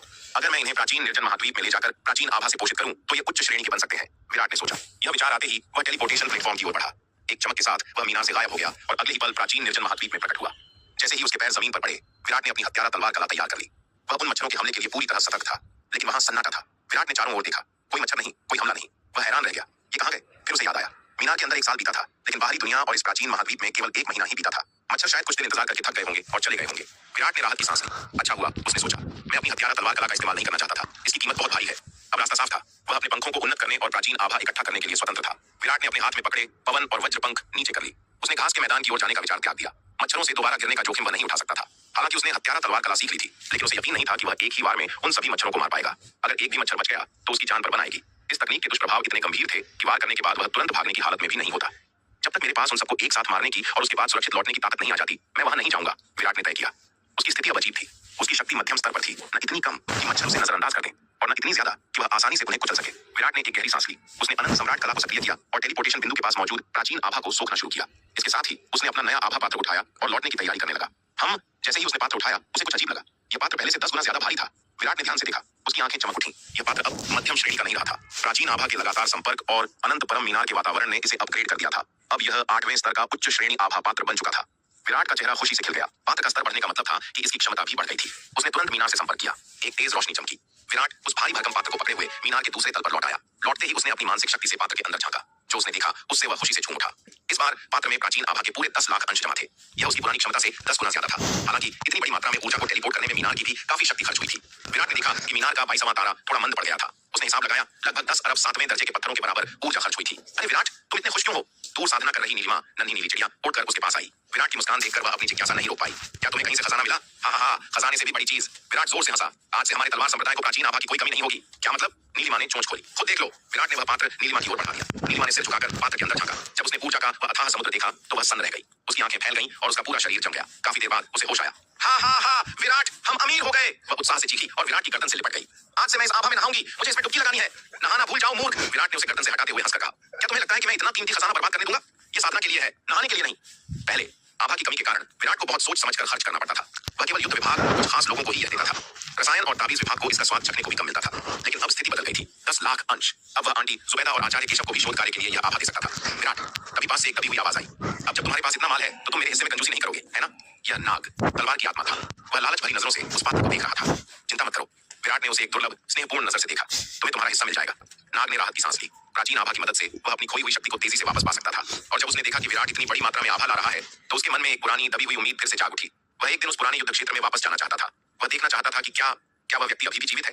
हालांकि संभावना बहुत कम थी। वह युद्ध बहुत भीषण था। उसका पूर्व स्वामी अजय था, लेकिन दुश्मन भी कम नहीं थे। नाग को वह अंतिम दृश्य याद आया। उसके स्वामी ने अपनी आखिरी सांस और शक्ति लगाकर एक अंतिम तलवार चलाई थी। उस वार ने नाग को युद्ध क्षेत्र से दूर फेंक दिया था ताकि वह बच सके। लेकिन उसी पल एक दुश्मन का मुक्का उसके स्वामी के चेहरे पर लगा था। उसका पूरा शरीर बिखर गया था। इतने भयानक प्रहार के बाद बचना नामुमकिन था, लेकिन नाग का दिल नहीं मानता था। वह केवल एक हथियार नहीं था, वह और उसका स्वामी साथी थे, भाई थे। उन्होंने अनगिनत दुनियाओं की यात्रा साथ की थी। अनगिनत युद्ध कंधे से कंधा मिलाकर लड़े थे। वह बस एक आखिरी बार उस जगह जाकर देखना चाहता था। लेकिन विराट और अनंत परम मीनार से मिलने के बाद उस हरे वस्त्रधारी बालक मीनार की आत्मा की किस्मत बदल गई थी। शुरुआत में मीनार के पहले तल की केंद्रीय संरचना ने उसे पोषित किया, जिससे उसकी लगभग नष्ट हो चुकी मूल चेतना धीरे धीरे ठीक होने लगी। इसके बाद जैसे जैसे विराट की साधना में सुधार हुआ और उसने मीनार पर अधिक संसाधन खर्च किए, बालक की आध्यात्मिकता भी धीरे धीरे पुनर्जीवित होने लगी और अंततः वह एक भौतिक रूप में प्रकट होने में सक्षम हो गया। और अब विराट को इतनी भारी मात्रा में प्राचीन आभा लाते देख उस बालक की आंखों में एक नई चमक आ गई थी। उसे वास्तव में अपने चरम पर लौटने की आशा दिखाई देने लगी थी। और उसके दिल में लंबे समय से दबा हुआ वह विचार, अपने पुराने स्वामी को खोजने का विचार, फिर से जागृत हो गया। विराट ने सबसे पहले 10 लाख आभा के अंशों में से 1 लाख अंश निकाले और उन्हें अपने सुनहरे ड्रैगन अवतार को दे दिया। सुनहरा ड्रैगन अवतार उस प्राचीन आभा को लगातार परिष्कृत करता रहा। साथ ही उसने अनंत परम मीनार के दूसरे तल के समृद्ध तारों की रोशनी को भी सोखना शुरू कर दिया। ड्रैगन का भौतिक शरीर जो अर्धचरण आरोहण क्षेत्र का था, इस ऊर्जा को पाकर किसी भूखे जानवर की तरह उसे निकलने लगा। इसके कारण ड्रैगन के भीतर मौजूद विराट की दूसरी आत्मा की शक्ति प्रतिदिन अत्यंत तीव्र गति से बढ़ने लगी। आध्यात्मिक शक्ति के मामले में यह दूसरी आत्मा अब लगभग महान गहन क्षेत्र के अंतिम चरण में पहुंच चुकी थी। यदि सुनहरे ड्रैगन के शक्तिशाली शरीर ने अधिकांश ऊर्जा न सोख ली होती तो शायद आत्मा की शक्ति और भी आगे बढ़ गई होती। लाखों वर्षों के बाद हालांकि ड्रैगन का शरीर सुरक्षित था, लेकिन उसकी आंतरिक ऊर्जा सूख चुकी थी। अब प्राचीन आभा उसके लिए सूखी धरती पर पहली बारिश की तरह थी। वह इसे इतनी तेजी से सोख रहा था कि विराट की दूसरी आत्मा के लिए 10वें हिस्से से भी कम बचता था। विराट ने मीनार के दूसरे तल पर लेटे उस विशाल सुनहरे ड्रैगन को देखा और मन ही मन एक आह भरी। इस विशाल शरीर और इसके उच्च स्तर को देखते हुए यह कहना मुश्किल था कि इसे अपनी पूरी ताकत में वापस लाने के लिए कितनी प्राचीन आभा की आवश्यकता होगी। यह एक अथाह गड्ढे जैसा था। सौभाग्य से उसके पास अनंत परम मीनार और प्राचीन आभा का स्रोत था। अन्यथा इस ड्रैगन अवतार को पूरी तरह नियंत्रित करने में उसे हजारों साल लग जाते। लेकिन अब मीनार के तारों की रोशनी और प्रचुर संसाधनों की मदद से यह समय बहुत कम हो गया था। इसके बाद विराट ने नीलिमा नन्ही नीली चिड़िया और उस हरे वस्त्रधारी बालक को 50,000 प्राचीन आभा के अंश दिए। बाकी बचे 8,000 अंश उसने शालिनी को सौंप दिए ताकि राजस्व विभाग उन्हें तलवार संप्रदाय के योग्य सदस्यों में बांट सके। प्राचीन आभा की इस विशाल खेप ने तलवार संप्रदाय की शक्ति को रॉकेट जैसी गति दे दी। तलवार संप्रदाय वांशी शहर। वरिष्ठ चंदन, ये लीजिए आपके हिस्से की 1000 प्राचीन आभा। कृपया इसे स्वीकार करें। शारिका, जो सफेद फीनिक्स सोसाइटी की प्रमुख और अब राजस्व विभाग की एक अधिकारी थी, ने मुस्कुराते हुए महापूर्वज चंदन को आभा सौंपी। अरे वरिष्ठ बहुत दयालु हैं। चंदन का चेहरा खुशी से खिल उठा। उन्होंने तुरंत हाथ जोड़कर कहा, परी बहन, मुझे वरिष्ठ मत कहिए, मुझे मेरे नाम से ही पुकारें। अगर आप मेरा सम्मान करती हैं तो आप मुझे भाई चंदन कह सकती हैं। शारिका की मुस्कान थोड़ी सख्त हो गई, लेकिन उसने शिष्टाचार बनाए रखा। चंदन ने शारिका द्वारा सौंपी गई आभा स्वीकार कर ली। उनका चेहरा ऐसे चमक रहा था जैसे उन्हें दुनिया का सबसे बड़ा खजाना मिल गया हो। तलवार संप्रदाय में रहने के दौरान उन्हें हर कुछ दिनों में प्राचीन आभा का हिस्सा मिलता था। उनका जीवन बेहद आरामदायक हो गया था। इस प्रचुर आपूर्ति के साथ चंदन का साधना स्तर अकल्पनीय गति से बढ़ रहा था। उन्हें लग रहा था कि इस रफ्तार से वह शायद 1 या 2 साल में एक और स्तर पार कर लेंगे और अर्धचरण महान गहन क्षेत्र तक पहुंच जाएंगे। इतनी भयानक गति के बारे में उन्होंने पहले कभी सपने में भी नहीं सोचा था। इस आरामदायक जीवन ने उन्हें प्राचीन खंडहरों और खतरों के बारे में सब कुछ भुला दिया था। सच कहें तो अगर वह खंडहरों में जान जोखिम में डालकर जाते भी तो उन्हें जो मिलता वह इस प्राचीन आभा के सामने कचरा होता। चंदन अपने निर्णय पर बहुत गर्व महसूस कर रहे थे। अगर उन्होंने दिल बढ़ा करके गांव राजवंश की आधी संपत्ति 200 अरब पत्थर विराट को उपहार में न दिए होते तो आज उन्हें यह सम्मान कभी न मिलता। वरिष्ठ चंदन, मेरा मतलब है भाई चंदन, आप बहुत विनम्र हैं। शारिका ने अपनी हंसी दबाते हुए कहा। वह मन ही मन इस बूढ़े को कोस रही थी। यह आदमी अनगिनत वर्षों से जीवित एक प्राचीन दानव था, जिसकी उम्र शायद उसके परदादा से भी ज्यादा होगी। फिर भी उसकी हिम्मत कैसे हुई उसे बहन कहने की? यह सरासर बेशर्मी थी। लेकिन चंदन एक शक्तिशाली व्यक्ति थे जो लघु गहन क्षेत्र के शिखर पर थे। इसलिए शारिका ने केवल दिखावटी शिष्टाचार निभाया। तलवार संप्रदाय में पद कभी शक्ति से तय नहीं होता था, बल्कि जिम्मेदारी से होता था। नलिनी जैसी भयानक योद्धा के सामने भी शारिका अपना काम पूरी निष्ठा से करती थी, बिना डरे। अगर और कुछ नहीं है तो मैं चलती हूँ, शारिका ने झुककर कहा। अरे परी बहन, इतनी जल्दी क्या है? अंदर आकर थोड़ी देर बैठिए, एक कप चाय तो पीकर जाइए। चंदन ने तुरंत आग्रह किया। उनका चेहरा किसी खिले हुए फूल की तरह दमक रहा था और उनकी आवाज में चापलूसी टपक रही थी। तलवार संप्रदाय में रहते हुए उन्होंने बहुत कुछ सीखा था। वे जानते थे कि शालिका राजस्व विभाग की प्रमुख शालिनी की खास अधीनस्थ है और संसाधनों की आपूर्ति को नियंत्रित करती है। ऐसे महत्वपूर्ण व्यक्ति को खुश रखना उनके हित में था। नहीं धन्यवाद, मुझे और काम है, मैं आपको परेशान नहीं करूंगी। शालिका ने मुस्कुराते हुए मना किया और तेजी से मुड़कर चली गई। अरे परी बहन, कभी तो आइएगा, चंदन ने पीछे से हाथ हिलाते हुए पुकारा। यह देखकर पास खड़ी इशिका का सब्र का बांध टूट गया। पूर्वज, इशिका ने अपना माथा पीट लिया। क्या आपको जरा भी शर्म नहीं आती? अगर आप ऐसे ही करते रहे तो मैं बाहर जाकर किसी को अपना मुंह दिखाने लायक नहीं रहूंगी। वह अपने पूर्वज की इस बेशर्मी से तंग आ चुकी थी। तलवार संप्रदाय में उनके व्यवहार ने गांव हर राजवंश की गरिमा को मिट्टी में मिला दिया था। एक सम्मानित पूर्वज एक डिलीवरी गर्ल को परी बहन कह रहा था। चंदन ने इशिका की ओर देखा और उनकी मुस्कान अचानक गायब हो गई। उनका चेहरा गंभीर हो गया। हे इशिका, तुम गलत हो, चंदन ने भारी आवाज में कहा। क्या शर्म से पेट भरा जा सकता है? क्या तुम्हें अंदाजा भी है कि तलवार संप्रदाय का हमारे गांव हर राजवंश के लिए क्या महत्व है? उन्होंने इशिका की आंखों में देखा और कहा, यह हमारे राजवंश के इतिहास का सबसे बड़ा अवसर है। अगर हम तलवार संप्रदाय का समर्थन और भरोसा पूरी तरह हासिल कर लेते हैं तो पूरे शक्ति सिंधु महाद्वीप में हमारा स्थान सबसे ऊपर होगा। इस लक्ष्य के सामने मेरी थोड़ी सी बेशर्मी कोई मायने नहीं रखती। पूर्वज, क्या आपको नहीं लगता कि आप कुछ ज्यादा ही बढ़ा चढ़ाकर बोल रहे हैं? इशिका ने हैरानी से अपने पूर्वज महापूर्वज चंदन की ओर देखा। उसे यह स्वीकार था कि तलवार संप्रदाय का भविष्य उज्जवल है, लेकिन यह कहना कि तलवार संप्रदाय का अनुसरण करने से गांव हर राजवंश को पूरे शक्ति सिंधु महाद्वीप में एक सर्वोच्च स्थान मिल जाएगा, यह बात गले नहीं उतर रही। शक्ति सिंधु महाद्वीप की गहराई उसकी कल्पना से कहीं अधिक थी। एक राजकुमारी होने के नाते इशिका को बाहरी दुनिया की राजनीति की समझ पवनगढ़ के लोगों से कहीं ज्यादा थी। उनका गांव हर राजवंश भले ही नाम मात्र के लिए मध्य महाद्वीप के 7 महान राजवंशों में से एक था, लेकिन वास्तव में महाद्वीप की असली शक्ति संरचना में उनका स्थान नगण्य था। यहाँ तक कि 7 राजवंशों में सबसे शक्तिशाली युमेश राजवंश भी यह दावा करने की हिम्मत नहीं करता था कि उसका महाद्वीप में कोई विशेष स्थान है। इस दुनिया में असली ताकत 5 महान संप्रदायों के पास थी, जैसे कि वरुण महल या वायु महल। जिस संप्रदाय के पास कोई आरोहण लोक का विशेषज्ञ न हो उसे शक्तिशाली नहीं माना जाता। और तलवार संप्रदाय, उनके पास तो अभी महान गहन क्षेत्र का भी कोई विशेषज्ञ नहीं था। वे भला महाद्वीप पर राज कैसे करेंगे? इसलिए चंदन की बातें सुनकर इशिका को उन पर विश्वास नहीं हो रहा था। इशिका, तुम अभी बहुत भोली हो, चंदन ने अपना सिर हिलाते हुए कहा। उनकी आंखों में एक गहरी चमक थी। तलवार संप्रदाय की नींव तुम्हारी कल्पना से कहीं अधिक भयानक है। उन्होंने अपनी उंगलियों पर गिनना शुरू किया। प्राचीन आभा जैसे चमत्कारी खजाने को तो छोड़ ही दो, जरा उनकी तकनीक देखो। टेलीपोर्टेशन व्यू, युद्ध संरचना कवच और मज्जा शुद्धिकरण ताबीज, इनमें से कोई भी एक चीज किसी भी साधारण शक्ति को महान बना सकती है, और ये सभी अकल्पनीय चीजें अकेले तलवार संप्रदाय के पास हैं। चंदन की आवाज धीमी और रहस्यमयी हो गई। इसका मतलब साफ है, तलवार संप्रदाय को कोई ऐसा अवसर या विरासत मिली है जो शायद आरोहण लोक से भी ऊपर की है। चंदन एक अनुभवी योद्धा थे जो अनगिनत वर्षों से जीवित थे। उनकी नजर इशिका जैसी युवा राजकुमारी से कहीं अधिक पैनी थी। उन्होंने तलवार संप्रदाय में जो देखा था वह सतह से कहीं गहरा था। क्या आरोहण लोक से भी परे? यह सुनकर इशिका सचमुच सन्न रह गई। शक्ति सिंधु महाद्वीप में आरोहण लोक शक्ति का अंतिम शिखर माना जाता था। उससे ऊपर क्या है यह केवल किंवदंतियों में सुना गया था, किसी ने कभी उसकी पुष्टि नहीं की थी। अगर तलवार संप्रदाय के पास सचमुच उससे भी उच्च स्तर की विरासत है तो यह पूरी दुनिया को हिला देने वाली बात होगी। यह केवल मेरा अनुमान है, चंदन ने स्वीकार किया, लेकिन यह निश्चित है कि उन्हें मिला खजाना मामूली नहीं है। बाकी सब छोड़ दो, केवल प्राचीन आभा ही अनगिनत योद्धाओं को पागल करने के लिए काफी है। चंदन ने अपनी मुट्ठी भींची। इस आभा के साथ अगर मुझे कोई उच्च स्तरीय साधना तकनीक मिल जाए तो मुझे विश्वास है कि मैं न केवल महान गहन क्षेत्र में प्रवेश कर सकता हूँ, बल्कि आरोहण लोक तक पहुंचना भी असंभव नहीं होगा। ये कहते ही चंदन की आंखों में एक तीव्र अग्नि प्रज्वलित हो उठी। यही वह लालच और महत्वाकांक्षा थी जिसने उन्हें तलवार संप्रदाय के सामने झुकने पर मजबूर किया था। इशिका अपने पूर्वज की इस नई महत्वाकांक्षा को देखकर अवाक थी। अब तुम समझ गई होगी, चंदन ने इशिका की आंखों में देखते हुए कहा, कि मैं तलवार संप्रदाय से जुड़े रहने के लिए अपनी गरिमा को ताक पर रखने को क्यों तैयार हूँ। यह हमारे गांव हर राजवंश के लिए एक ऐतिहासिक अवसर है। अगर हम इस जहाज पर सवार रहे तो हम केवल एक राजवंश बनकर नहीं रहेंगे, हम एक महाशक्ति बनेंगे। तब अग्नि साम्राज्य और अंधकार साम्राज्य हमारे जूतों की धूल के बराबर भी नहीं होंगे। लेकिन पूर्वज, इशिका ने अपनी चिंता व्यक्त की, तलवार संप्रदाय ने वरुण महल के शिष्यों जुबिन और यतिन को नाराज कर दिया है। अगर हम उनके इतने करीब रहे तो क्या वरुण महल के गुस्से का शिकार हम नहीं बनेंगे? भाग्य उसी का साथ देता है जो जोखिम उठाता है, चंदन ने शांत भाव से उत्तर दिया। और याद रखो, 5 महान संप्रदाय अजय नहीं है, उनके ऊपर भी दाव संघ बैठा है जो संतुलन बनाए रखता है। इशिका चुप हो गई। तर्क सही था, लेकिन जोखिम भी बड़ा था। इशिका, चंदन ने अचानक गंभीर स्वर में कहा, आज मैंने जो कुछ भी कहा है वह इसी कमरे में रहना चाहिए, विशेषकर तलवार संप्रदाय की आरोहण लोक से परे वाली बात। अगर यह अफवाह बाहर गई तो हमारे और तलवार संप्रदाय दोनों के लिए प्रलय आ जाएगी। जी पूर्वज, इशिका ने गंभीरता से सिर हिलाया। और एक आखिरी बात, चंदन ने अपनी पुरानी पेशर मुस्कान के साथ कहा, तलवार संप्रदाय और विराट का दिल जीतने के लिए जो भी करना पड़े करना, थोड़ी बहुत शर्म छोड़नी पड़े तो छोड़ देना।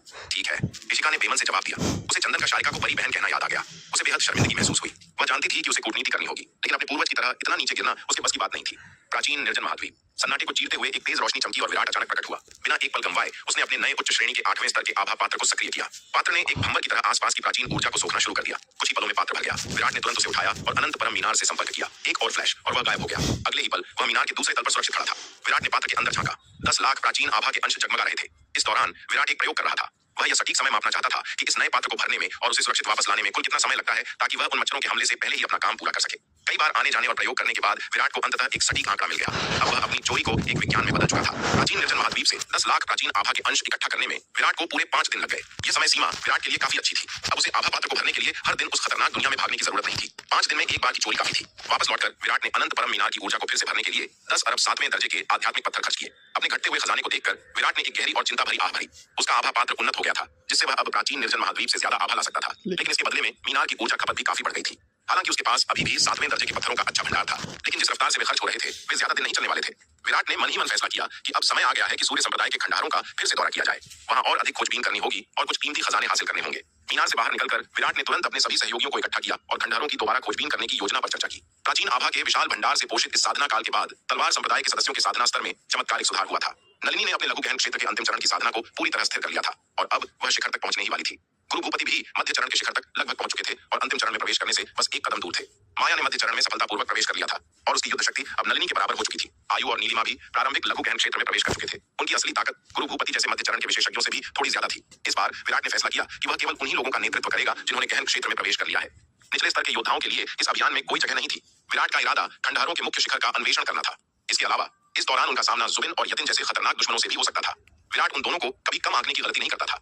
पिछली बार दिव्य बाण सेना के अचानक हमले के कारण वे उन्हें खदेड़ने में सफल रहे थे, लेकिन इस बार खंडहरों के गुप्त क्षेत्र के अंदर सेना उनकी मदद नहीं कर सकती थी। जब गांवर राजवंश के महापूर्वज चंदन और जशपुर के महाराज जसपाल को इस अभियान की खबर मिली तो वे अत्यंत उत्साहित हो गए। विशेषकर चंदन और जसपाल, जिन्होंने पहले कभी इन प्राचीन खंडहरों में कदम नहीं रखा था, वहां छिपे अवसरों और खजानों को पाने के लिए बेताब थे। हालांकि तलवार संप्रदाय में रहने के दौरान उन्हें हर कुछ दिनों में प्राचीन आभा का हिस्सा मिलता था और उनका जीवन बेहद आरामदायक था, लेकिन वे जानते थे कि यह सब उन 200 अरब पत्थरों का नतीजा था जो उन्होंने पहले विराट को दिए थे। अगर वे संसाधनों का सिर्फ उपभोग करते रहे तो अंततः उनकी जमा पूंजी खत्म हो जाएगी। वे जानते थे कि बिना नए खजाने या पत्थर दिए विराट उन्हें प्राचीन आभा की आपूर्ति जारी नहीं रखेगा। जयंत और इशिका ने उन्हें पहले ही बता दिया था कि विराट बेहद लालची है और वह कभी घाटे का सौदा नहीं करता। इसलिए दोनों पूर्वजों ने योजना बनाई कि वे प्राचीन खंडहरों में और अधिक खजाने खोजेंगे और उन्हें विराट को देकर बदले में प्राचीन आभा लेंगे। पहले जयंत और इशिका, जो अभी तक गहन क्षेत्र में भी नहीं थे, खंडहरों से इतने सारे खजाने और संसाधन वापस लाए थे। अब उनकी कहीं अधिक शक्ति के साथ वे निश्चित रूप से और भी कीमती चीजें हासिल कर लेंगे। शायद उन्हें कुछ 8वें स्तर के उच्च श्रेणी के जादुई खजाने भी मिल जाएं। इस बार तलवार संप्रदाय के उस दल में जो खंडहरों में जा रहा था, खुद विराट, नीलिमा, माया, आयु, गुरु भूपति और तेज सिंह शामिल थे। शार्दुल पहले से ही खंडहरों की खाई में चूहों का सफाया कर रहा था, इसलिए विराट की योजना थी कि खंडहरों में पहुंचने पर वह उससे मिलेगा। पवनगढ़ अकादमी की ओर से नलिनी, सिकंदर, गुरु बैजनाथ और महेश शामिल हुए। महासेनापति रणविजय, विश्वकर्मा और गुरु जयेश को अकादमी की देखरेख के लिए पीछे छोड़ दिया गया। हालांकि ये तीनों अब गहन क्षेत्र में प्रवेश कर चुके थे, लेकिन पूरी अकादमी को खाली नहीं छोड़ा जा सकता था। किसी न किसी को कमान संभालने के लिए वहां रहना जरूरी था। पवनगढ़ सेना के सेनापति के रूप में रणविजय का रुकना आवश्यक था। अंधकार दानव जेल के साथ हुए युद्ध में उनकी सेना लगभग नष्ट हो गई थी और अब वे सेना का पुनर्निर्माण करना चाहते थे। विश्वकर्मा अकादमी के मुख्य प्रबंधक थे, इसलिए उनका वहां रहना भी जरूरी था। गुरु जयेश को नलिनी ने सुरक्षात्मक पर्वत श्रृंखला की जिम्मेदारी सौंपी थी। हथियार निर्माण कार्यशाला के प्रमुख गुरु चमन अब अपना सारा समय कवच और हथियार बनाने में बिताते थे। उन्हें खंडहरों की खोज में कोई दिलचस्पी नहीं थी। उनका पूरा ध्यान 7वीं श्रेणी के उच्च गुणवत्ता वाले युद्ध कवच के निर्माण पर था। गांवर राजवंश की ओर से केवल 4 लोग भेजे गए। महापूर्वज चंदन, बुजुर्ग हरि, इशिका और सेनापति विक्रम। जशपुर राजवंश से भी केवल 4 लोग शामिल हुए, महाराज जसपाल, जयंत, मदन और यश। चंदन और जसपाल जानते थे कि यह खोज कोई छोटी बात नहीं है। खंडहरों में उनका सामना जुबिन और यतिन से होने की पूरी संभावना थी, इसलिए उन्होंने गहन क्षेत्र से नीचे के किसी भी योद्धा को साथ लेने की हिम्मत नहीं की। अगर युद्ध छिड़ जाता तो कमजोर योद्धाओं के पास बचने का कोई मौका नहीं होता। विराट ने समूह का नेतृत्व किया और उन्हें 9 धाराओं वाले महाद्वीप के स्थानिक मार्ग की ओर ले चला। उसने सभी को टेलीपोर्टेशन सरणी का उपयोग करके सीधे जाने की अनुमति नहीं दी। वह उन्हें अमातेरासु द्वीप के रास्ते नहीं ले जाना चाहता था। उस द्वीप पर बहुत सारे रहस्य थे, विशेष रूप से वह जन्मजात तलवार भ्रूण जो लावा के नीचे छिपा था। चंदन और जसपाल जैसे शक्तिशाली योद्धा उस भ्रूण की उपस्थिति को महसूस कर सकते थे और विराट अपने सबसे बड़े रहस्यों में से एक को फिलहाल उजागर नहीं करना चाहता था, इसलिए उसने लंबा रास्ता चुना।